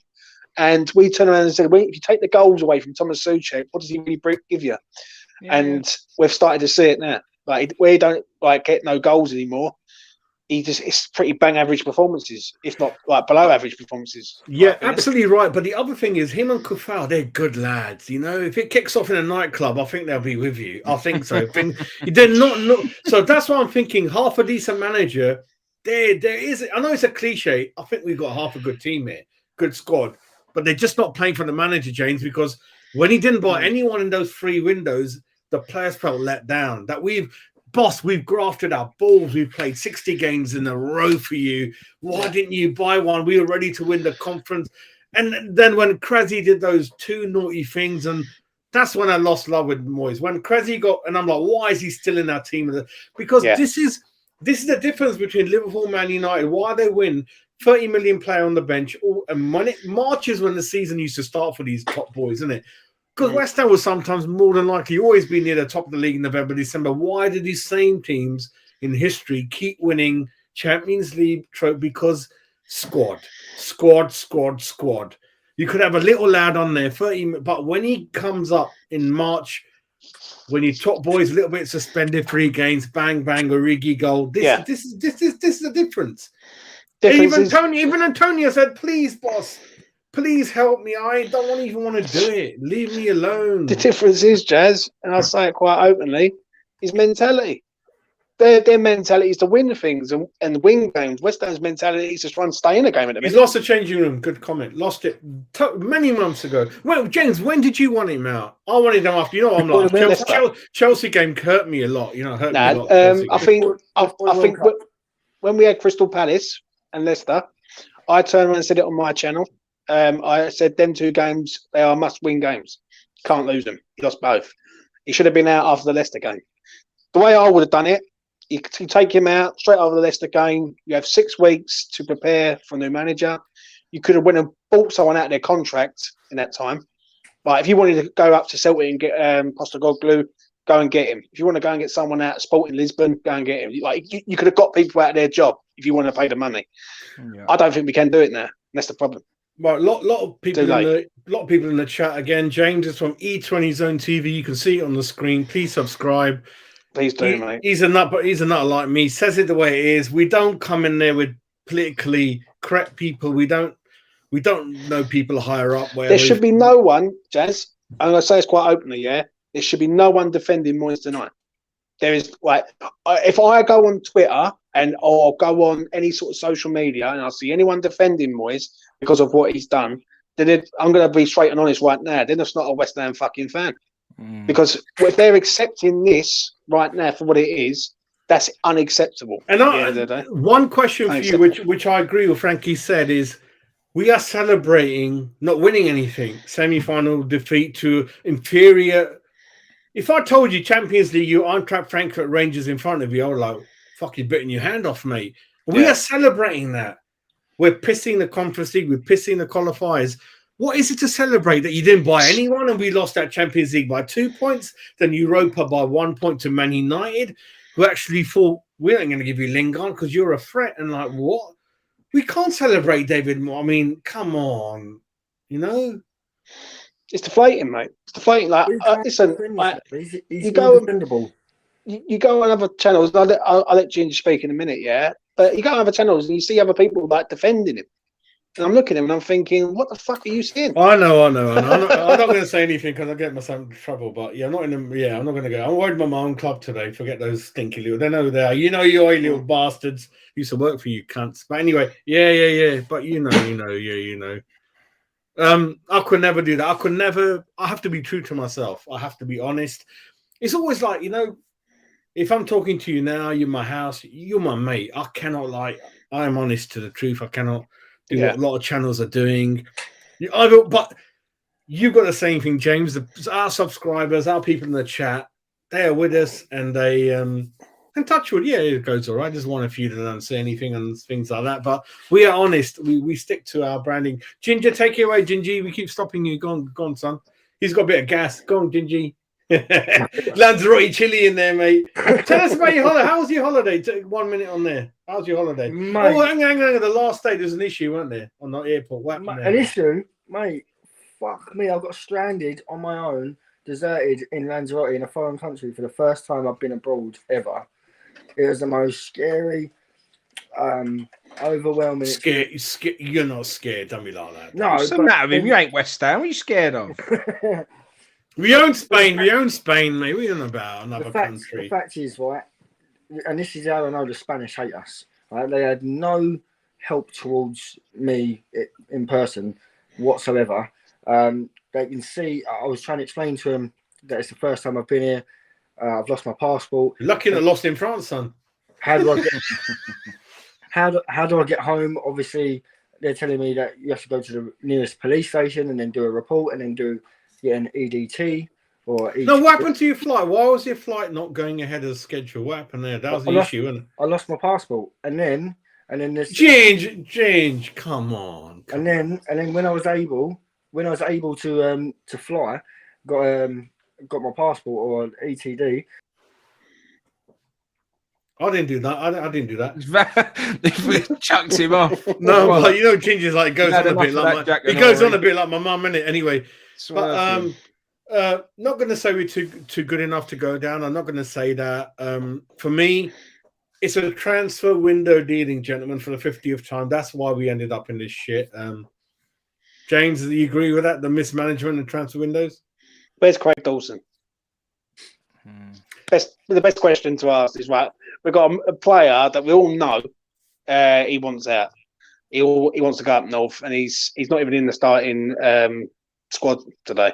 And we need, let's be honest, it ain't like we're fighting in like we're 12. It's so embarrassing we couldn't buy a replacement in last window, then we have to drag it to this window. And let's be honest, a defender should have already been here, mate. Like as soon as he said about he'll stay here for 6 months, January the 1st should have come. They should have had a new defender in place straight away. No problems, but they haven't got. They don't do it, and it's because we've got a manager who doesn't know what the fuck he's doing. We've got an owner who's too stubborn to make any sort of decision that involves money, because it is to do with money. Let's be honest here. Like if he wants to get rid of Moyes, he could do, and go and get in a high-end manager. But he won't do that because he wants to sell the club this year. It's as simple as that. So it's bitterly disappointing, mate. Bitterly. It's like Antonio. There's no motivation because he's got big fat last contract. Laugh, giggle, ha ha ha. Rice, multi-millionaire anytime. God bless him. Thank you very much. Love you. Yeah, don't give a shit if we go down. Bowen, clubs are going to be lining up for him. Don't give a shit. Fabianski, career's over. Krezi, career's over. Oggy, career's over. Dawson, last paycheck. Look at the fucking whole scenario. But what hurts me the most is I think Ashby scenario, the boy that went to Leeds and all that kind of thing. That's not nice, is it? The way Moyes is done with all them lot in the Gaki away. I know the Gaki didn't do anything anyway, but none of the youth getting any chances and things like that. And it's just like Moyes, 25 years in the game, but one-track pony. Should I say, yeah, one-track pony, same way. See, I'll just say this before I make a move. Yeah, Warburton is in here. What's he really brought to this club? Not a lot. Nobody. Not a lot. He came in as an attacking coach. I'll tell you what he did bring, though. I'll tell you what he did bring. He brought an unsettling of everything in that Moyes didn't want him. And all of a sudden, you got this random character thrown into the mix and no good. And he's not just a random character. He's a championship manager. Yeah. That's what he is. And like, why would you turn down managing at a championship level club, right? When you can come to West Ham, and let's be honest, if Moyes goes, I think we all know who's going to be the caretaker. It'd be him. That's what's scary, mate. That's what's scary. And that's what's frightening. I think with Warburton, I think no one's really mentioned about him. I think Moyes is saying about possession-based football. He's never played his entire management career. So was he trying it now? There's a lot of issues. There is. We could sit on a stream for like 12 hours talking about West Ham, and it fucking. We could have got Unai Emery in October, November. We could have got him in. Could have got anyone in, mate. And the problem is now, I think Sullivan ain't got the bottle to get rid of him. Last question for you, James. If we go down, how will that look? I mean, I'll be loving it. 1966 tickets. Love it. Going every day. Proper fans there. No more tourists. Love it. Love West Ham. I'll be heartbroken, mate. If you want me to be honest, I'll say this quite openly. West Ham United, we all love to death. And West Ham should be a Premier League club. But the way they are acting right now is they are going down like a fucking plane going into the ground, mate. And there's no two ways about it. We don't look like winning a game. We don't look like scoring a goal at the minute. And something's got to give. If Mr. Sullivan cares, like he says he cares. No. 600% profit. No. Right? He would get Moyes out tonight. Moyes would be gone. New manager would, or you'd have a caretaker manager in for Everton, and then go from there. What is the point in using Moyes against Everton? If it goes wrong against Everton, then we've still lost another 3 points. So you're neither here or there. So a lot of things have got to change, but whatever happens, we all still fucking follow the claret and blue. One more thing. Thank you for joining. The worrying thing is, in all the big internet websites, there's nothing about being sacked or manager coming in. Nothing filtering through. I don't even think they've looked yet, mate. Like you say, the reason they might not have is because one, they've not been prepared to sack him yet, but two, because they know Warburton will step up if that's what the answer is. To be honest, that was called very early on, wasn't it? People said if Moyes goes at any point now, Warburton's been the man they've brought in to pick up the pieces. So we're really between between a rock and an hard place, aren't we? Because on one hand, you keep Moyes and he keeps doing what he does, that goes wrong. Well, if you bring Warburton in, it could be even fucking worse. So, it could be worse. That could be a proper nail in the coffin, that, mate. That could be your signing to go down. It's the only person you want now is someone who's a proper manager, someone who can. What you have to bring in at this point is someone that whoever walks onto that training ground, the players look at them and respect them. It has to be someone who commands respect. You cannot bring in an experiment. You cannot bring in a Warburton. You cannot bring in any of that. It's got to be someone that has been and seen it and done it. And those players look at them and go, I respect this man and I'm going to listen to what he's going to say. And we believe that he's going to sort this situation out. If that's not the case, mate, then Championship it is. Actually, what we do, James, what we do before you go away is I've got an idea. Next 10 days or something, let's link up East London, Berlin, pub, whatever. Let's do a show from there, both channels. Let's do something. No worries, mate. Yeah, because I need to catch up with you, Pie Mash, whatever. Ginger needs to catch up with Ginger and Frankie if you can make it. Yeah, let's do something. Let's do something. Yeah. About during the week, if that helps. Anyway, no. Me and James will plan it. We'll plan it. Take care. Love you, James. Yeah. Thanks a lot, Take mate. care. All the God best. Bless. Cheers, mate. Mate. Take care. I think Matt had issues, but I think we need to do that live thing. I love doing that live in the.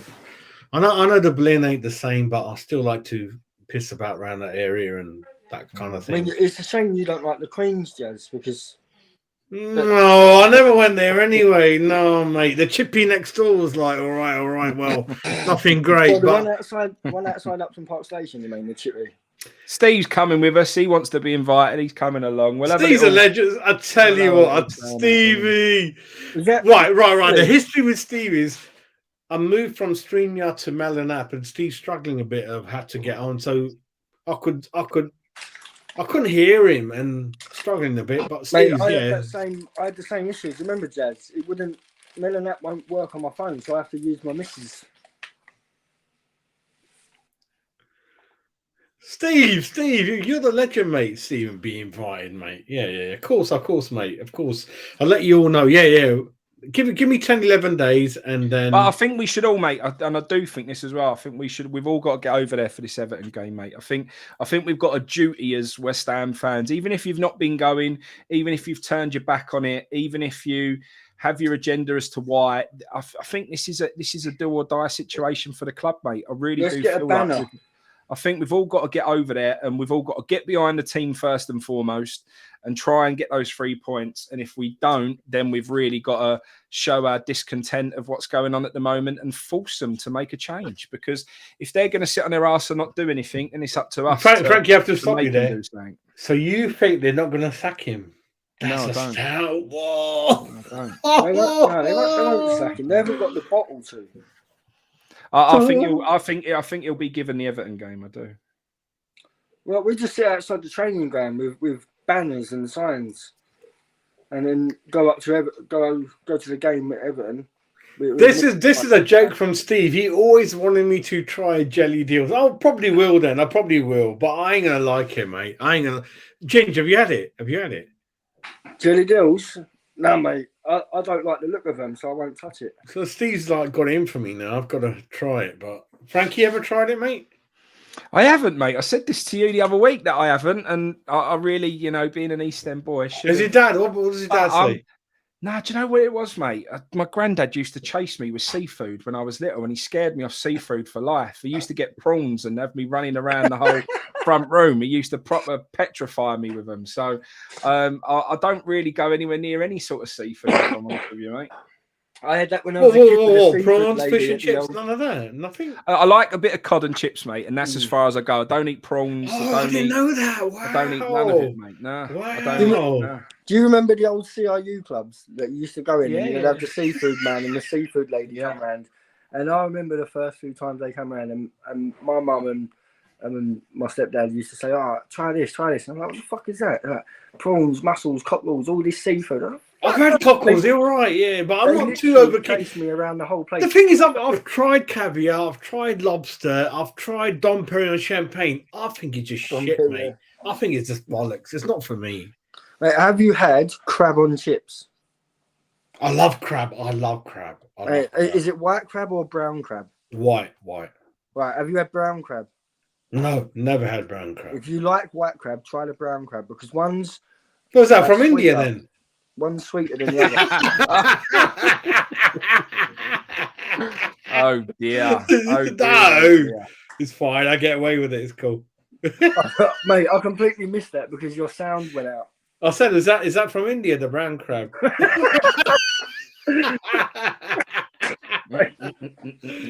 Mate, I just see a comment from Bobby Chahal. I know my little boy. He's lost his passport in a brothel. It was actually a titty bar. Right. He's a boy, isn't he? I've got some stories there, mate. Watches. Try crayfish. But anyway. The thing with Lampard is the manager is that he defensively, tactically, he's the same as his dad. And I was thinking the other day to my kids, I was saying, Lampard, do you know how great that guy's in terms of service to the club? See how people like Lampard should have learnt their trade a bit lower. He should never have left Derby when he did. He should have carried on learning his trade. He should have learnt how to manage football a little bit better. And this is my biggest fear with this noble talk that people come out with, mate. He ain't learnt his trade yet. Scott Parker's the same issue. Scott Parker's not good enough. He needs to improve a bit more. Emma, it's a bit more money than that if you go a bit more windows before that, but I understand. It's all It's the like windows. sitting there as a fucking labourer, and next week someone go and build my house for me. Like you can't do that, mate. You've got to learn your trade. You can't just go from no knowledge to the top of your game. It don't work like that. Well, Mate, I that's- work in that industry, and I've seen people try and do that. Yes, Think they're bigger than what it is, and That's they're it, just mate, a isn't little it? labourer. that is it. But It's no good. that's why, like the old managers, Alec, they used to control it top to bottom, the contracts, the wages, the scouting. David does a little bit of it, but he's a one-track pony. Yeah, I think he's a one-track pony, one way of playing, one way of speaking, and anything like transfer window markets. To be fair, he's never really had that much money. How much money West Ham given him, and he didn't know what to do with it. Like, and he's dug his own grave. Really, you don't want to say words like that, but there you go. So a nice bit eels pepper and mate, I don't know, mate. Yeah, you got to salt and pepper it up, Jazz. Give it a bit of flavour and whatnot. Oh, covering up the flavour. One or the other. Either way, you've got to do something to make it taste better. Oh, I mate. did used to try and have a go with the old cockles and that with a bit of vinegar on them and whatever, but I couldn't get my head around them either. I think I've had it as a kid, and I think I've been all right with it. Listen, all this posh food. Listen, it doesn't do anything for me. I always go back to butter chicken and lamb curry. That's my problem. Fish and chips and It's pies. staple. Yeah. Do you remember that picture I put up when I was in Lanzarote the other day? And I Oh had yeah, paella. prawns, wasn't it? Yeah. Paella. That was literally all sorts of seafood on there. We had what was on there? I've We never had prawns. paella in my life. I've never had it. There was Actually, Ginge, your prawns are looking at me, the two eyes. I don't think I could do that. Nah. They're looking straight at me. King Kong, mate. No, don't worry, I- Well, at no. least we've had a bit of a light-hearted conversation at the end of the video, chaps, and we're making light of everything. It's I suppose it's important, and you can't sit here in doom and gloom and be all sad and miserable. Before I come on here, I was feeling very like I could explode at any minute, mate. And now I'm a bit more chill. No, the truth is we will afterwards. But after this, it's just he's got to be. Ginge, will he be sacked? He's got to be sacked, isn't he? I don't think he will be, but he's got to be. 100% he's got to be. How many more weeks or games is this going to go on for? It's just. All David had to do. Again, I'm going to bore you two boys to tears. 2 years ago, Lingard came in, and that showed him that when you buy someone in, how much a difference it makes. And then last January window, Frankie didn't buy anyone, no one, and they tried to buy that guy from that striker, wasn't it? The Colombian Zerata, was it? Zarate. Oh, what a player! And they're like, oh, we tried to send it to a fax machine. We were 4 minutes late. I'm like, oh my days, mate, what are you guys doing? You know, all that, and we've it's our own problem now. You know why we couldn't do it, and it's the windows. Rice replacement, defensive. See, mate, he's come out again. I'm just looking at the Moyes snippets from the from the interview after the game. What we've given West Ham supporters over the last couple of years, I hope they give us back. You want the backing of your home support. It's just, mate, let's see what happens when you've got fans, right, who talk crap about giving us these amazing times. You know, all right, we had a night against Seville and we had a night in Lyon. Other than that, what have we had? That was what we had. We didn't have anything else. We've had the odd win against Liverpool. You know, we've had some wins here and now. We haven't gone and won a trophy. We haven't stood there and all had a parade going through, the town hall and all standing there and just that hasn't been the case. We've had a couple of good nights here and there. That's what we've had.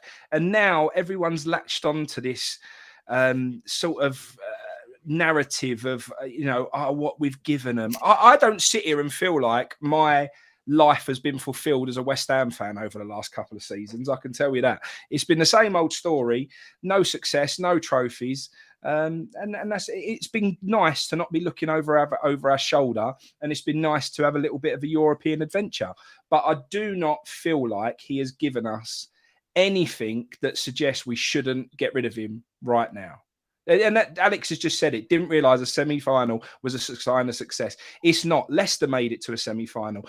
Teams make it to semi-finals all the time. Southampton are in the League Cup semi-final. Does that mean that they should be, down in it's okay to be down in the bottom three and looking like getting relegated? No, it doesn't. You can't just say a semi-final means everything else is a total write-off. That it doesn't give you the ability to do that. It's absolute bullshit talk. This whole, credit in the bank, this whole rubbish. It's just nonsense, mate. Nonsense. Ginge, to Shell, I think the chemistry, I don't think he's, no, I don't think us and him, I just got this feeling, I don't think we're made for each other. I don't know. Thomas Tuchel, it's a difficult one because you'd think because of his resume before Chelsea, he would be a decent manager. But what he done at Chelsea with arguably a better squad than West Ham's, he done absolutely nothing. He was probably no better than nothing. Did he win the Champions League? Didn't he? Mate, listen, if you inherit a team like that, you're expected to win something.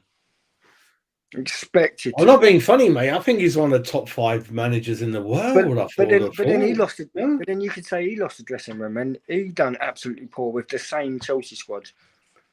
So I think it's the board. They're more fidgety than the players. No, yeah, of course. Don't get me wrong. It's not. I'm not sitting there saying that he's a bad manager. He's not. But is he the right one for what we need right now? That is more important than anything. I mean, I think like Frankie alluded to it earlier.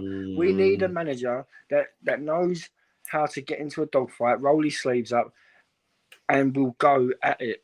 Like we need to find. I know it's hard to do. It's not my business. We need to find the next John Ron Green, who's a coach, like Arteta. That's what we need, not someone established, because they're going to die by the time we get them. See, back in the day, right? Like I think Matt said it on a couple of shows ago, and he was absolutely bang on. You have a manager, then you have a coach. A manager is there for the match day. A coach is there to drill training and set play. No, he nicked it from me. I was telling him. I think you've had too many rums. No, because Harry Redknapp and those people only to turn up weekends. Yeah. So you have a manager to manage. Effectively, in a 9-to-5 job, right? You'll have a manager, then you'll have like a supervisor or assistant manager. Let's call it, right? The coach will be effectively the assistant manager. He will report back to the manager and say, right, this is what we've done in training. This is what's gone well. This is what we've worked on. This is what we need to work on a bit more. And these are the players that have done it well. He can give his advice to the manager. Now, the manager then has to manage the squad for the match day. The manager doesn't go onto the training pitch, tries these little ways that he thinks might work. Or it's old school, isn't it? It's old school, yeah. Yeah, we need a manager. John used to do it, but that's old school. And listen, everyone's got a coach that can. I mean, it's easier to manage when you're a coach, but if you're a manager, it's not easy to coach. Do you know what I'm saying? Like there's a very fine art and skill to coaching. You've either got it or you haven't. So we need an actual tactician coach, someone that knows the game with a football mentality and a football knowledge. The thing is, like Frankie, you understand me. You got to understand the club, the DNA of the club. I've come in, they're in the shit. We'll have to do little SAS, but after things stabilise, we have to buy more creative players, better players, more bigger squad. This is where he fucked up. He didn't understand the DNA of West Ham United, and he'll never get a bigger job. That's the end now for him. I'm sorry about that. That's the end. He fucked it up, truly. The money was there, 300 million was there. He probably has gone spent through it. It's gone, mate. It's gone. He's totally messed it up, mate. Totally messed it up. You cannot keep defending till the 80th minute and want to scrap the old draw. That's not West Ham. What are you doing, Dave? You know, we're amateurs understanding where you've gone wrong. You've lost a couple of Stuart Pearce, Alan Irvine. Why didn't you replace them with, I don't know, Martin Allen, Joe Cole or someone else? Anyone, just anyone. We could have attracted anyone when we were 7, 6. You remember that transfer market? You didn't buy anyone, and we were like ahead of Arsenal and Spurs. I'm like, all the players want to join West Ham. He didn't buy anyone. I'm like, mate, you've scored a big own goal there, mate. And now, no one wants to look at us. He's a daft pillock, mate. And as an owner, understand. That's why any millionaire, I will never buy a football club. You must be joking, mate. Buy a box, have a laugh, 15 lads in there. Buying a club, you must be joking. Because you're giving your money to a manager you're not sure about, then you're trying to become a manager yourself, like a computer game. And can you buy me? Can you buy my little mom? My son wants certain player right back. Can you buy him, Matty Cash, whatever? Total shit show. It's a shame. Yeah, Rice is going to be gone. But I've come to the position, like Frankie, I don't give a shit about Rice going or not. I don't give a shit. I don't give a shit anymore. I'm not like a little kid. Gonna get it. When Tony Cottee left in 1988, very upset. I was very, very upset. But now understood. He left because of the same situation now. No investment, nothing. Frank McAvaney had gone, and we were shit. And what else could Tony Cottee have done? What else could he have done? Went to John Everton, and unfortunately for him, he didn't win anything anyway. But should have gone to Arsenal, but didn't. But it's West Ham story over and over again. You don't push on when accidentally you've suddenly got there. It's just unfortunate. Why do we have rest in peace Glenn Roeder? He should never been anywhere near managing a football club. God bless him, but come on, mate. The Roeder shuffle. Come on, Come on. Avram Grant, what the hell? We should have never had Avram Grant. No way. And I say this. I'm talking about strip joints. Avram Grant, first one in there, last one out. Mate, listen, right? Skeezer. But purely for the fact that he was at a rival club before. And you see managers go from a rival club to another. I don't worry about that anymore, Ginge, because people change their clubs like socks. I don't worry about that anymore now. I don't believe in managers like that. Why get a manager that's been at a rival club? Yeah, but I think that's changed now a little bit for me because people move around so often now, I don't know. Nah, but still, look at Benitez. Went from Liverpool to Everton, fucked it up. And Liverpool fans hated him at first, then realised that you went Lanzarote. You met West Ham fans and Spanish. Yeah. What was the feeling out there about West Ham? Or what they? You know what? They were so laid back. You could tell they wasn't in. Back in a minute.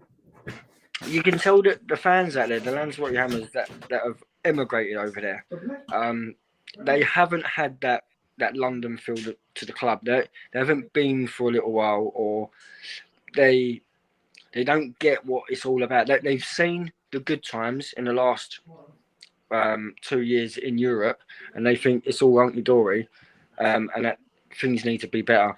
But they're not. I think they've lost a lot of passion out there because they're watching it from afar. I know it's been a long time since people like me and you, Frank, have gone, but we've been within the last 12 months to games, and we have done relatively regularly before that. So we know what it's about. We've kept up with it. Whereas I think them boys out there, they've emigrated out there, they've retired. They go and watch the games in the pubs and that, and they're not as fixed to it as we are. So I think they've taken that laid back approach, and I don't think that they care. Obviously, they're old school fans and they've got passion still, but they don't see it in the same light as we do. If that makes sense. Yeah. Yeah, no, I get what you're saying, mate. Yeah, but the apart from the woman that owns the bar, she goes absolutely crazy, and she's like, he's a prick, he's shit, he needs to go, mate. She is a character. If you ever get over Lanzarote and get to go over to the Lanzarote Hammers bar, go over there. She is an absolute character, trust me. Yeah. She's the one that I told you about. Hey, we used to have characters everywhere, mate, as West Ham fans. We used to have brilliant characters up and down the country, all around, the people that I used to travel with and get on trains with. And, I've seen some comments a second ago with regards to me being a modern day football fan. The best times I've had following West Ham up and down the country was being in the Championship and having Joby McAnuff and getting on the train with his dad and having sing-songs and banter. And for me, it's never about winning. I couldn't care less about winning. It's all about following West Ham. But it just doesn't feel like West Ham used to feel. I don't know. It feels very watered down. It feels just not like it used to be. There you go. I don't know why it keeps kicking me out. Keeps kicking you out, mate. Can't blame it on Jazz that time. He was out the room. No, that's it. Yeah, he put it on a time, didn't he? And he walked out on purpose. We lost 30 people when Ginger went. What the hell? It's all my family, isn't it? It's all the Lanzarote lot. But no, I absolutely agree with you, Jazz. Frankie there. But Matthew, let me know your view then. I mean, E20 view. I mean, me and James had enough ding dongs, mate. That's just jazz. I've had enough. I'm just the way I am. I've been in all the channels, every channel you can think of, including Frankie. Every channel had it off. No, West Ham is West Ham. Nothing personal. But yeah, we don't dress it down or anything. That's the way I. Just one quickly, Matt. We're not digging you out for saying that. We know who it was. If you want to come on and say your piece or write in the comments, we'd love to hear it because we love to hear everyone's different aspects of their opinions and what drives your opinion. So we're not trying to dig you out. We merely want you to get involved and elaborate a bit more. Don't just make a comment and say you're a modern day fan. Say why and give us your opinion. We're not trying to dig you out or anything. We'd like. Let's go through the comments. Yeah, I think Frankie, out of all of us, would respect you more if you went, do you know why you're a modern day fan, and here's why, and then you can have that back and forth. Mate, I couldn't be more removed from a modern day football fan. Like I'm so old school in the way that I follow we know football, that. the way I like football, mate. I'll be there through thick and thin. I tell you what, Frankie, do you know if that you remember the Blaine pub was going to do the coach thing where you still go to Green Street, still have a drink? Well, but we have got coming up, but it's just been posted yesterday. We've got an end of season reunion at the Vic Tavern. That'll be a top day out. That will, mate. So we'll all get down there. That'll be good. A lot of the old characters and old faces will be there. So yeah, mate. Yeah, really let me know. Yeah. Ginger, really I love the Vic Tavern. It's a shame it's small, but I love it there. West Ham end of season reunion. It is Saturday the 20th of May at the Victoria Tavern. That will be proper. That will be. Well, my birthday's the next week, so we'll have it early, mate. Bring some. Mate. Yeah, sounds like a plan. Old man Shaggy, the thing is, oh no. When's your birthday, Jazz? May the 28th, same day as Carly Minogue. Yeah, mine's the 29th. Boom. Gemini, get in there, mate. Come on, mate. Two-Face, get in there, yes. Yeah. Like Two-Face, like, I mean, split paper. No, but old man Shaggy, after what we've said, had a go at our own club. This is a great job for any manager. This is a really good job, good club for any manager after what we've said. We're just saying that the managers who at the moment are just not doing a good enough job and stuff. This is a great job. Trust me. A lot of managers would not. This is one of the biggest clubs in the world. Trust me about that. Mate, and the thing is, you know, that I'm getting called modern day football fan because the fact that I don't see semi-finals as a success, blah blah blah. I'm sorry, but even when we were in the Championship, mate, I still long for the day we win a trophy. I still long for the day that West Ham lives up to their, you know, historical sort of position of being able to pull something out of the bag, be an underdog, but win something. You know, my dad saw it. Previous generations have seen West Ham have success. I've never seen it. I don't spend all the money I do, travel everywhere I do, go up and down the country, go to, you know, places like Chesterfield on a Tuesday night and wherever else, just for nothing. I do it because one day I hope that West Ham will win something. And I wouldn't want us winning something all the time. I couldn't stand being a club who... David, what are you on about? What you done on Dave? Who modern day professional? What are you on about? We all spend money. We love West Ham, right? Until this season. We're all season ticket holders. We all go. It's so hard at the moment, you know. We're just saying 63,000 every fucking game and you lost 30,000 fans. Is that not a big club? We won nothing since 1980. We're only here because of our family. We're not even attracted to, you know, every club like City, Newcastle, they always pick up 20%. I don't know what you call them, Argos fans. I don't know. I'm making shit up. Kind of, Dave, listen, love you on the channel, but we're back in. We're really upset. Look at the league table. We don't deserve to, where we are. That's what we're saying. You can't. I'll be there more in the grim times. I like going more when we are struggling because that's the time you've got to get behind your club. I went every single game home and away when we was in the Championship, mate, and always will do because that's what we do. And I don't follow West Ham for winning. I never have done. I don't care if we win or lose. I go for the West Ham. Matthew, please listen. We never said a winning. It's the West Ham effort. Play good football. Entertain the fans. I've told you. You know what? It's not. You've got no right to win, but at least try. That's what it is. Put at the least tackle try. in. Go and have a go at trying to win football matches. And if we lose, it's what everyone said. Joe Cole said it on BT Sports and everything else. West Ham fans have only ever wanted 100% commitment. Give you everything. Try and win the football match. And if we lose, we will applaud you off of the football pitch and say you gave it everything you could. We left nothing on that. That is fine. But to go out there and put 10 men behind the ball, 11 men behind the ball, not even try and win a football match and hope that we get a breakaway and nick a goal and win 1-0. That is not what I'm interested in watching as a West Ham fan, mate. Not at all. And that goes for me as well. And what we're saying, Matthew, is I don't care about any other club, what they've done, Liverpool. I know, most of my family are Liverpool, and when they used to go out 2 seasons without winning the European Cup, which they fucking own anyway sometimes, they never used to talk about football to me. Just like, I go, what about your club? What's going on now? We are used to not winning anything, but we want to be represented at a certain level in terms of the way we play. Put the first tackle in, go in rough, try to win, play good football. Mate, we always had someone who had a bit of bite. We always had a Dix or a Moncur, or we always had someone who could put in a tackle and G the fans up and get the team firing and going. Noble. We always had it, and that's gone. We've got Martin Allen, Bishop, all those lads, right? We lack Banyan, all of them. From everything. We lack as a whole character as a football club from top to bottom. We haven't got a manager who's got any character. We've got no players on the pitch who have got any character. We've got a stadium without any character.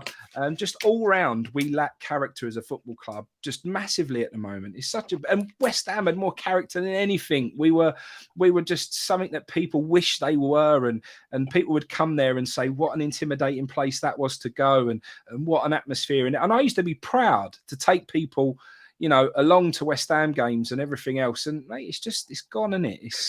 And it's hard saying it I'm the oldest out of the 3 on the chat, and I've never seen us win anything. So it's not all about winning. It's about the experience now. And even if we go down, if Moyes goes and we go down, I don't give a shit. I'm going to be on season tickets, 2-3, bang in. Hopefully get some of the more old fans there. Tourists fuck off. Well, because we're not playing Liverpool. That's a good point. Paul's just made it there. Very, very good point. David Moyes, I think we've turned a corner. He did say that. Paul's bang on there to raise that but we started to turn the corner because Moyes started to do different things, i.e. playing with the 5 at the back and trying to fit Emerson in and Kerrer, and then trying to bring Benrahma in, but then he left him out. Skamaka was playing. He was trying new stuff. And then today, after we've started to try and turn a corner, he's gone back to the old faithful again. He just reverted to type today, Moyes. In a panic. He got scared. He got scared and thought, he panicked. He panicked. He was like, this is a must-win game. He's tried to go safe instead of explore out of his comfort zone.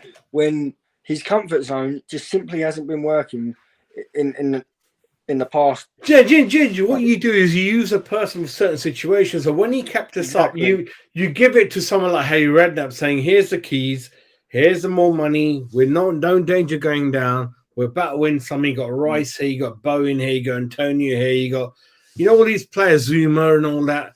And Harry would have been okay with that. And that's the mistake. They thought Moyes is going to win something, innit?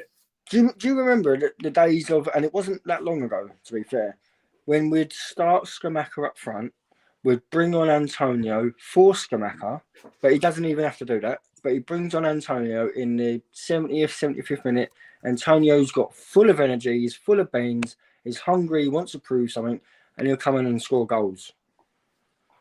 Why are we not doing that? Why are we putting an international striker, one of our highest record strikers, on the bench? Right, let me ask a question to both of you. It's Monday before this game. I would have said this is the shittiest team in the league.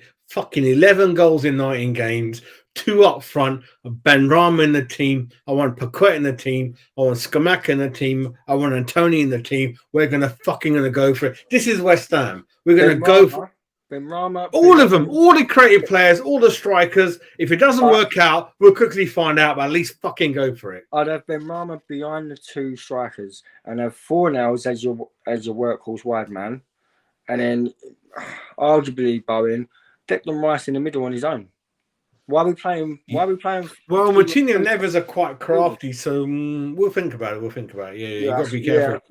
They're very clever. Martinho and Nevers, wonderful players. Them two in the middle. But then if you've got players at the back that are not ready, you got to risk it. They can't score, so we'll have 10 shots. They'll have 12. But we didn't play like that.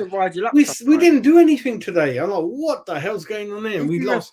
If you have a defense that can run and can cover each other, that's a lot better than having these 30-plus-year-olds that we've already got. And I know it's been hard because we've been doomed with injuries with our starting back 4 or 3 of our starting back 4 in the past few months. So we've had to revert to the 30-plus-year-olds.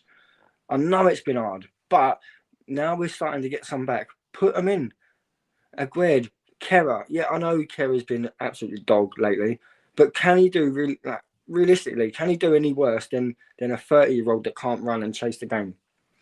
He might not be able to tackle. He might not be able to put a foot in, but at least he's got a bit more pace there to get in a better position. Or if a defender goes beyond him. There's a lot of talk in the chat at the moment about mentality and having a small club mentality, and they're absolutely right. We've had a small mentality, a small club mentality all the time. Whether it be regards to how we just roll over when decisions are made about fixtures, and like when in COVID people were getting games called off left, right, and centre, and they was doing it to take their Frankie blew it's Arsenal kickoff. Frankie, you went nuts, didn't you? 8 o'clock kickoff, isn't it? Boxing. It's just ridiculous, mate. We have got a huge a mentality problem, but it does start from the owners. That they don't have anything about them to, I don't know, but do they care anymore? I think they've lost that. I don't know. We know nothing much is going to change until they sell up and disappear. But like we said before, we keep going back to it, mate. In the meantime, we need to protect our Premiership status, and the fact that there's nothing come out yet that Moyes has been given the dingers, mate, just tells me already that he's still going to be here when we line up against Everton next week, mate. Actually, interesting question, Frankie. When Moyes did come in, who did you want to come in back then? Do you remember? Or a very difficult question back then? Yeah, hard to remember back to when it was. I've always said this though, mate. It ain't my job to find. I don't really like those types of questions. It's not my job to find a manager for the club. I'm not qualified or paid to do it. When people ask me, what's your predicted lineup? Well, I've not been scouting the opposition, and I haven't been watching the other team and watching videos of them and tell you which players should be able to counter their players best. It's so easy to just go, oh, I like this player, this player, this player, this player. It's all just rubbish, mate. It's all nonsense. We're not paid to do that. But back then, what I did know is that for me, Moyes was absolutely not the right man, but neither was Pellegrini. When Pellegrini came in, he was a semi-retired manager in China who had only succeeded in good first season, if I remember. It was okay. It was okay, but mate, he'd only ever achieved losing the title to Leicester with Man City. He should have won that title. He didn't. He lost it to Leicester. That was about his peak of his career. For me, he wasn't right and was never this next level manager we made him out to be, and was never going to be right for West Ham. Frankie, going back to that season, thank fuck Spurs and win it, mate. Oh my god, mate, we helped that. We beat them. Yeah, we beat them. Oh my god, that was close, wasn't it? Whoa! And there's a lot of talk in the chat at the moment about leaving Upton Park, and I've got to be honest. We say, why didn't we protest at that time, and why didn't we try and stop it to move? And John's just put it in there. We should never have moved from Upton Park. Looking back on it now, you're right. We should never have left Upton Park, but we were sold a dream. We didn't get what we were promised. Upton Park was never good to West Ham. We never had good in recent times. We never had good nights there. Whenever it was quarter-final, average atmosphere.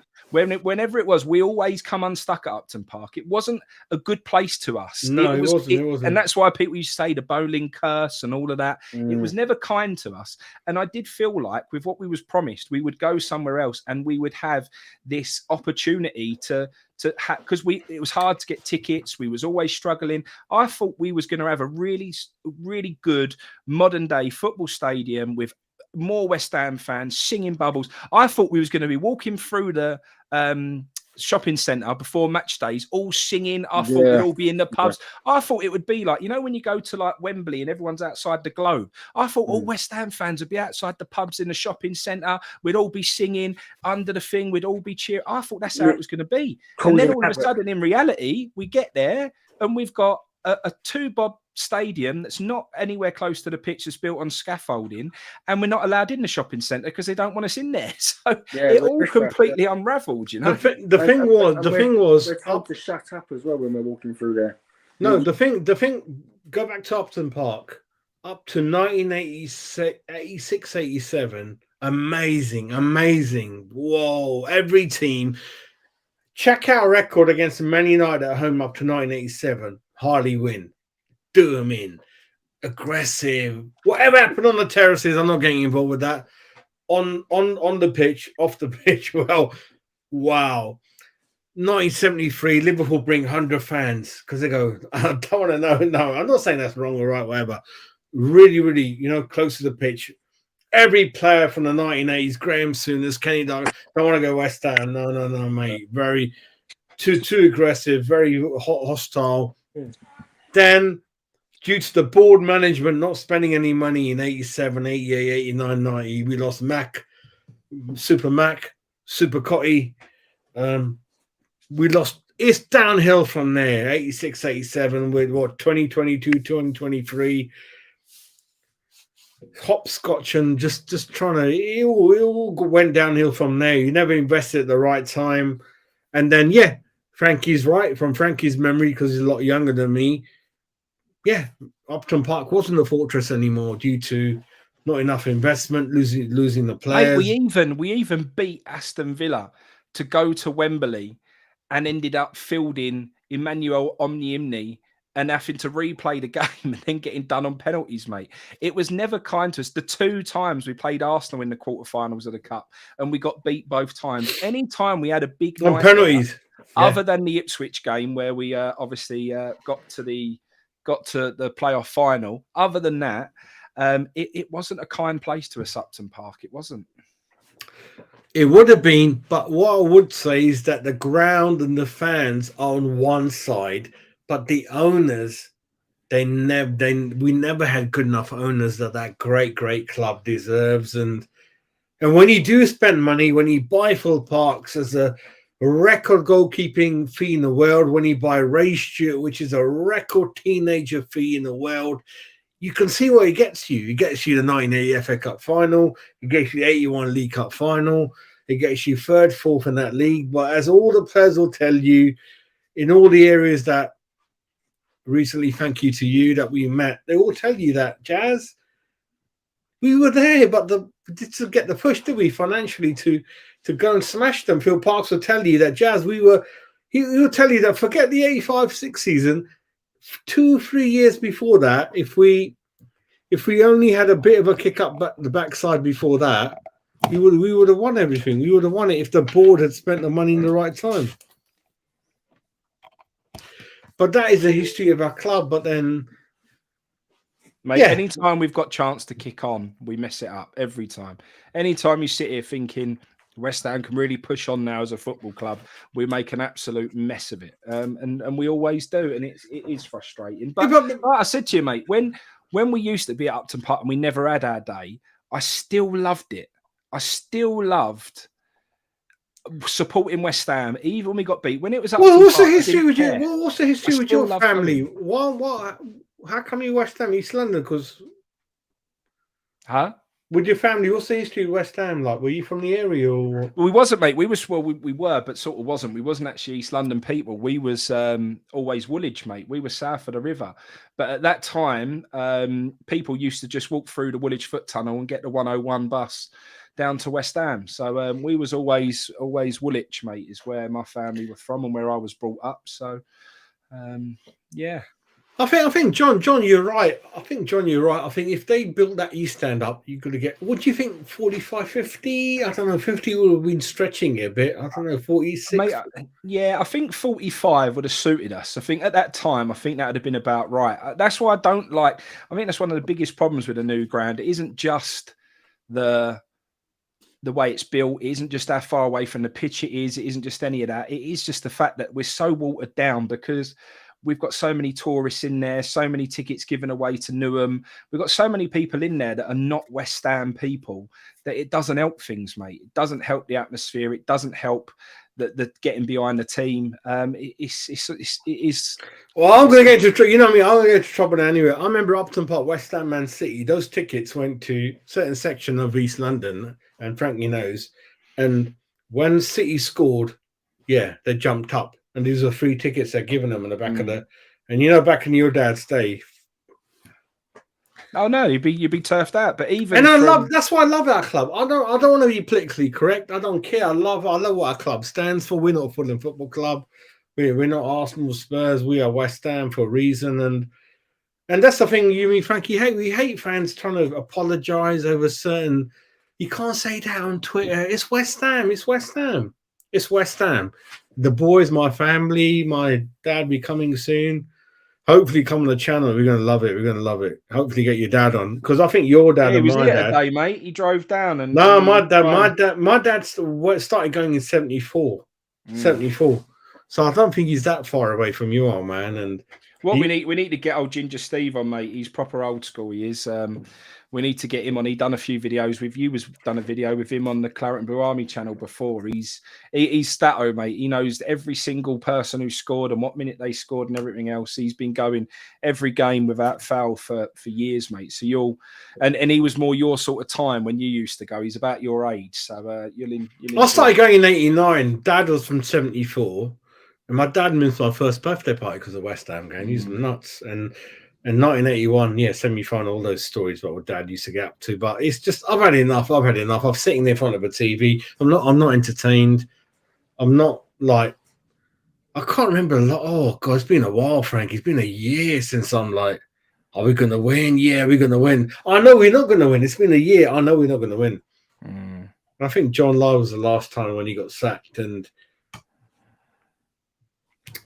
I don't blame Lyle because I don't know. Because Lyle said in his book he wanted to go to QPR in 87. He goes, the chairman came in for him with all the money. We want you in. And he said, I stayed loyal and he didn't get any backing. I think every human being has got his time where you're on form. You need to exchange them for someone else. It sounds harsh. I think that's what it is, Frankie. I think there's managers out there. There's players out there that got expiry dates. And you can't keep holding on to them. And Lyle, obviously, I think 87. I did a show with a lot of other channels. So I did a thing with the Forge for Minds history. I like that kind of thing. Where when I used to start that season by season analysis, I used to say these are the players that got transferred that we could have bought, like Cascarino, Teddy Sheringham. Why did we not buy him from Fulham? From Millwall when he went. Questions like that. Robert Lee, why before Newcastle bought Robert Lee, why did we not buy? Why did Billy Bonds, Harry not look at Robert Lee? Why do we not look at all these players like that? That's the kind of thing I used to look at. Like, we bought fucking shit shows and ran out of money, and our club is probably the biggest underachieving club there is. Yeah, no, you're right. All right, mate, I'm going to love you and leave you, son. I'm going to go and have a bit of grub. Try and we're going to catch up in a couple of weeks anyway, and then we'll do something a bit bigger. And Matthew Doyle wants to come on. He's been that would have been interesting, but I have got. I'll get him on. You've done too much, and I've got to reward you for all that. What are you going to do for me? So, God bless you. Hope you're feeling a lot better as well now. I think you look all right. All fighting fit now, mate. We're all good. Dad, all right? Everyone all right? Yeah. Yeah, he popped down this afternoon. He left at half time. He was feeling a little bit. I've got to meet him. We'll sort it out. Yeah, no, definitely. With my man's down. I think the same age and all that. We'll have a good blow. But yeah, God bless you, Frankie. Thanks for your help, mate. See you in a bit, son. Bye. Come on, your irons. Wake up. Matthew, I'm going to send you the link, mate. How can I send you the link if you actually? Oh, all right. I know what you mean. Don't worry about it, Frank. I'll sort it out. I'll send you a link, matey. Oh my god. All right, give me a minute. I'll send you a link.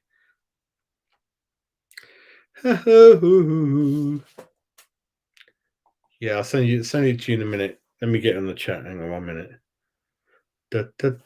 Oh, add a guest, isn't it? Yep, there we go. Copy the link. Whoever wants to come on can come on now. There we go. There we go. Whoever wants to come on in the chat, join the link, join Jazz. I'm gonna top up my drink and I'll be back. Don't leave me. Listen, stay on the chat. We're gonna get more people coming on.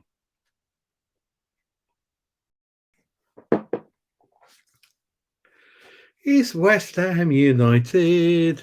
But it's really quite sad how the club that big, in every time, like, we've always wanted a certain push to win things, trophies, competitions, financial investment, the board, it's not quite been there. It's kind of like that song, Forever Blowing Bubbles Will Fade and Die. It's like, whoa, there's kind of bad luck. Anne Boleyn Castle on Green Street, Anne Boleyn, King Henry VIII's.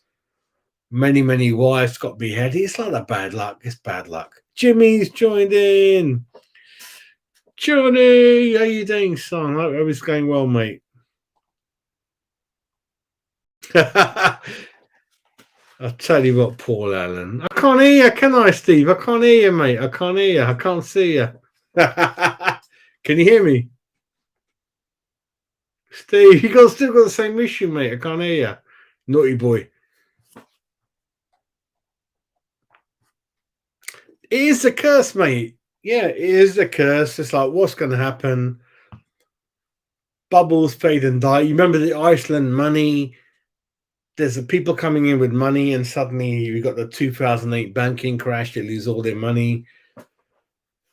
And then suddenly Alan Pardew. I've got a lot of time for Alan Pardew, and then he's kind of got the team ready. 06 final, we lose, and then suddenly Mascherano and Tevez come, disrupt the dressing room.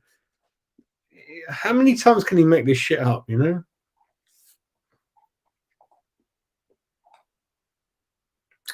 Don't worry. Yeah, I think a lot of people are having that. Yeah, don't worry about that. They're not trying. The situation is that the players have lost motivation and belief in David Moyes about 2 years ago. They're not trying anymore. And it's just like they're running around trying to... It's very, very bad for the fans that spend the money that go there. It's just not happening. I don't know. Join the chat, Lee. The link is in the chat. Join the chat, mate. Robert Lee was a good player back in the day, mate. He flopped at Chelsea then, didn't he? What's it saying then? What's it saying, mate? What's it saying? I mean, ooh. What's the message?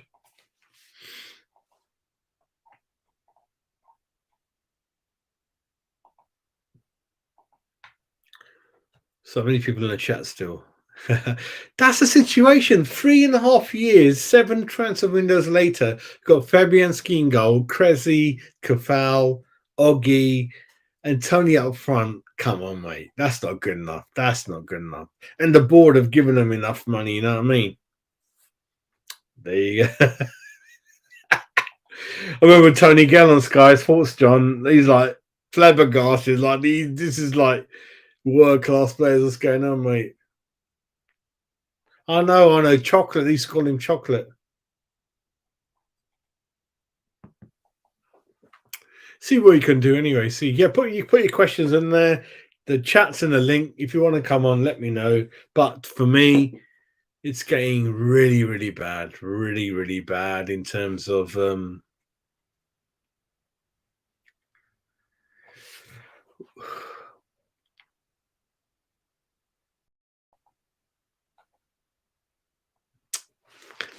it's really, really sad. You don't want anyone losing their job, but for me, oh my God, I'll be so happy. Sky News notification. Oh, sorry.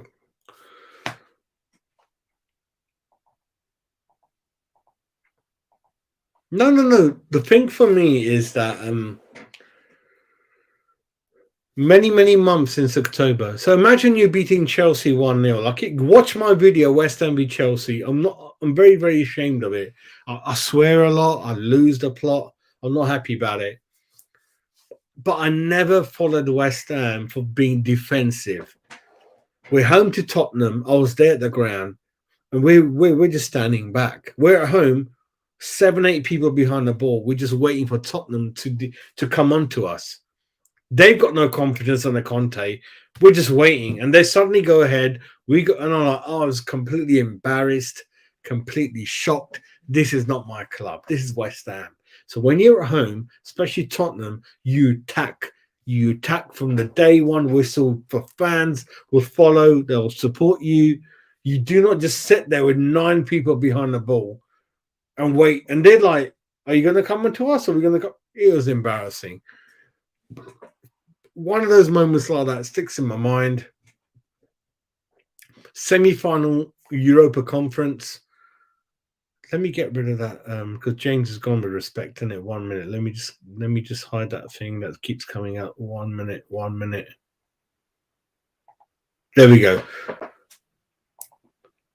That semi-final when Creswell got sent off and back pass, that situation should have been solved in the winter transfer window by someone young in that final. Then we go through, we win it, right? The year before that, we lose out on Champions League by 2 points. He refuses stubbornly to buy the Rice backup. We've got no CDM backup. Rice gets injured for 7-8 games. We lose out on Champions League, ladies and gentlemen, by 2 points. So time and time again, stuck up, stubborn, and that's what you get.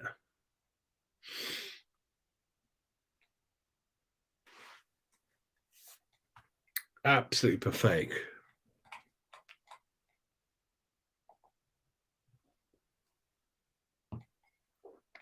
You tell me, mate. Thanks for joining. But you're right. You tell me about it. Yeah. Same players, the same people, mate. Same people, same formation, same people. Antonio up front, Cressy, Fabianski, Oggy. Same 3.5, 4 years later. It's just silly. No. Potts should have been the one, but I think you've given him too much time now.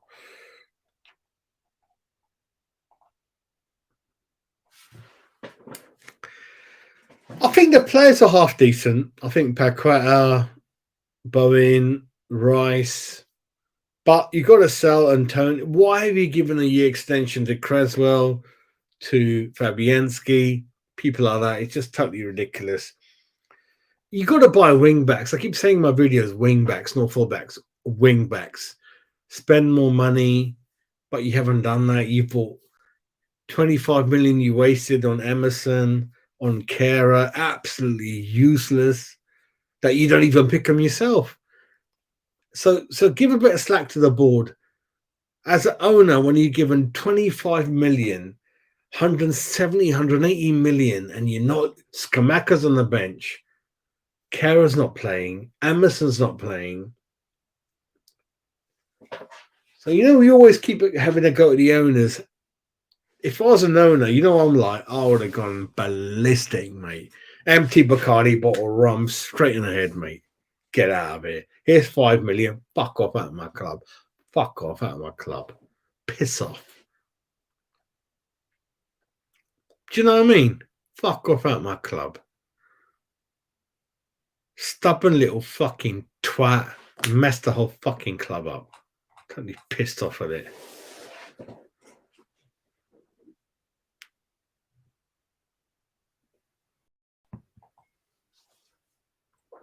Well, John, you've been following the channel. I told Pochettino in October. And I had private messages from all the big channels. Chaz, you are clickbaiting. You're doing all this. So what are you fucking on about? I'm West Ham. I'm not into subscribers, nothing like that. I speak my truth, my honest truth. And then suddenly 3 months later, John, you're following the same bandwagon, mate. More payback than Right, Cosmos, tell David and the players to put their pockets in their hands and give money back to the fans that have been to the last 5 games, mate. Because you're not attacked. You're playing around, getting 200 grand a week, playing with the fans, mate. Playing with the fans, mate. Shocking, isn't it? Shocking. Shocking. I think it's got a couple of years. I think a couple of years. But I'm going to call it quits. 2 hours 34. I think I'm going to have a... Yeah, I've got things to do. But listen, let me sum it up now for me. The summary is that David, very lucky to get a job as a West Ham United manager, which is a great club.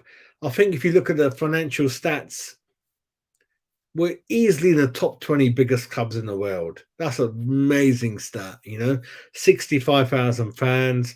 I don't want to go into owning a club or not. Huge following. Wherever you go in the world, there's a West Ham fan, right? You came in, last chance to resurrect your career. You done well, but then you suddenly got lazy, stuck up, and thought you're the dog's bollocks. The board said, listen, Dave, done a great job. There's more money here. Let's go and buy another striker, or proper striker. Haller's gone, Arnie's gone, Antoni's helped out, but let's buy No, I don't want anyone. No, Antoni couldn't do it. We're Babone up there. No, I like working with small players. This is your downfall. You stuck up little shit. This is why you're going to lose your job. Stuck up, ignorant, big-headed, old-fashioned. Stuart Pearce left. Alan Irvine left. Your backroom team is shit. No one at your team stands next to you. No one laughs next to you, gives you, no one used to love all that banter. You got no one, mate. You're on your own. You're a dinosaur. I backed you up more than anyone. When he came in, I fought all the channels. Dan from West Ham channel, all my buddies. I'm the only one that fought for you. And I was proved right. But again, prove right again. You should have gone. October, should have gone. Forget brand new points. It's all about you're never as good as your last few results. Right? And we haven't won anything. So we shouldn't be celebrating anything. We should have won we should have coasted the Conference League. If you had replaced Cressy, you had 7 windows to replace Creswell, replace Fabianski, replace Antonio. You've done none of it. And even now, you got Skamaka on the bench, Paqueta playing as a CDM, Cornet, whatever, he's injured anyway, and you're not even playing Emerson. You're not even playing the other fucking shit you bought. So the board, what the hell, the board? Why the board? All the 300 million pound gone tits up. You're not playing the West Ham DNA football. You're not West Ham DNA. You're sitting there defending against the Wolves team that scored 11 goals in 19 games before the kickoff. Why are you putting 9 people behind the ball when they've only scored 11 goals? What's all that about? It's not West Ham. It's not West Ham away fans want. You're sitting there, and mate, if you've got any self-respect, go and resign, and please, before it gets really nasty for you, because I'm going to the Everton home game. It's going to get nasty for you, my boy. But you boys, let's have a look at the last few comments. Going nuts, man. I can't keep up with it. It's all the love I get. Double. Oh, mate. It's absolutely clueless. So for me, Pochettino, Sporting Lisbon guy, maybe AVB. The DNA, Tuchel, I'm not sure. Mourinho, I'm not sure. The DNA and the DNA West, that's the thing. I don't care about any other club. The DNA West Ham United is one-touch football, attacking football, first tackle in there. We could lose 4-3. We don't care. We've gone away happy, effort, entertainment. We haven't won anything since 1980. We're not there to win things. So you've got Newcastle fans in the chat. God bless them. Good luck to you guys. Man City, God bless you. Good luck. We are equally as big as you, if not bigger. So there's no need to mix it with a spoon and to have a go at us. We're going through, and I think we're cursed. I always said that in my videos. paid and die. We are the biggest club in the world who go for the most unluckiest time, unluckiest period. That when we're suddenly happy, Pie's got a problem, Arnie's got a problem. 1985, 86, Frankie, McAvaney, Cotty, don't buy no one. Which club does that in the world? It's only our beloved West Ham United. But listen, I love it. It's like your family member. I'd rather have it done other way, but it does get you frustrated. So a couple of them. Oh, mate. Here's draining, mate. Here's draining, mate. It drains you out. It drains you out. Moyes, the end for Moyes. Yeah, forget West Ham will always stay. West Ham will always be here, not us. Moyes, you've lost it. It's the last chance. But anyway, God bless you. It's been a mammoth 2 hours, 40-minute show. West Ham United, Wolves won, West Ham United 0, Moyes out. Wow. One more game. One more game, is it? It was one more game, 3 games ago, one more game again. Don't understand it. It can only mean that the board have... They never loved the club anyway. Gold definitely had West Ham. Gold definitely loved West Ham. He's gone. God bless him. Daughters, again, no issue with them. They don't want to know football.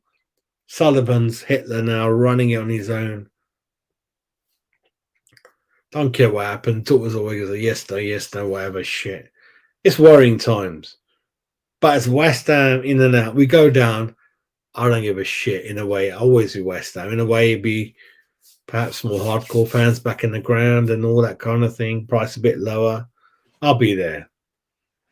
But it's just gone on for too long. Thank you, Richard, my man. God bless you, old man Shaggy. Love that name. God bless you. Take care. Yeah, I better go, mate, before I'm getting in my trouble. My curry's getting cold. Take care anyway. Love you all. Love you all. Come on, you hammers. David, with respect, thanks and fuck off. Get a new manager in. Sort yourselves out. Take care. You are the nutters, mate. 1,500 subs. Let's get in there. Let's shake the channels up. Love you, boys. Take care. Another whiskey needed. God bless you all.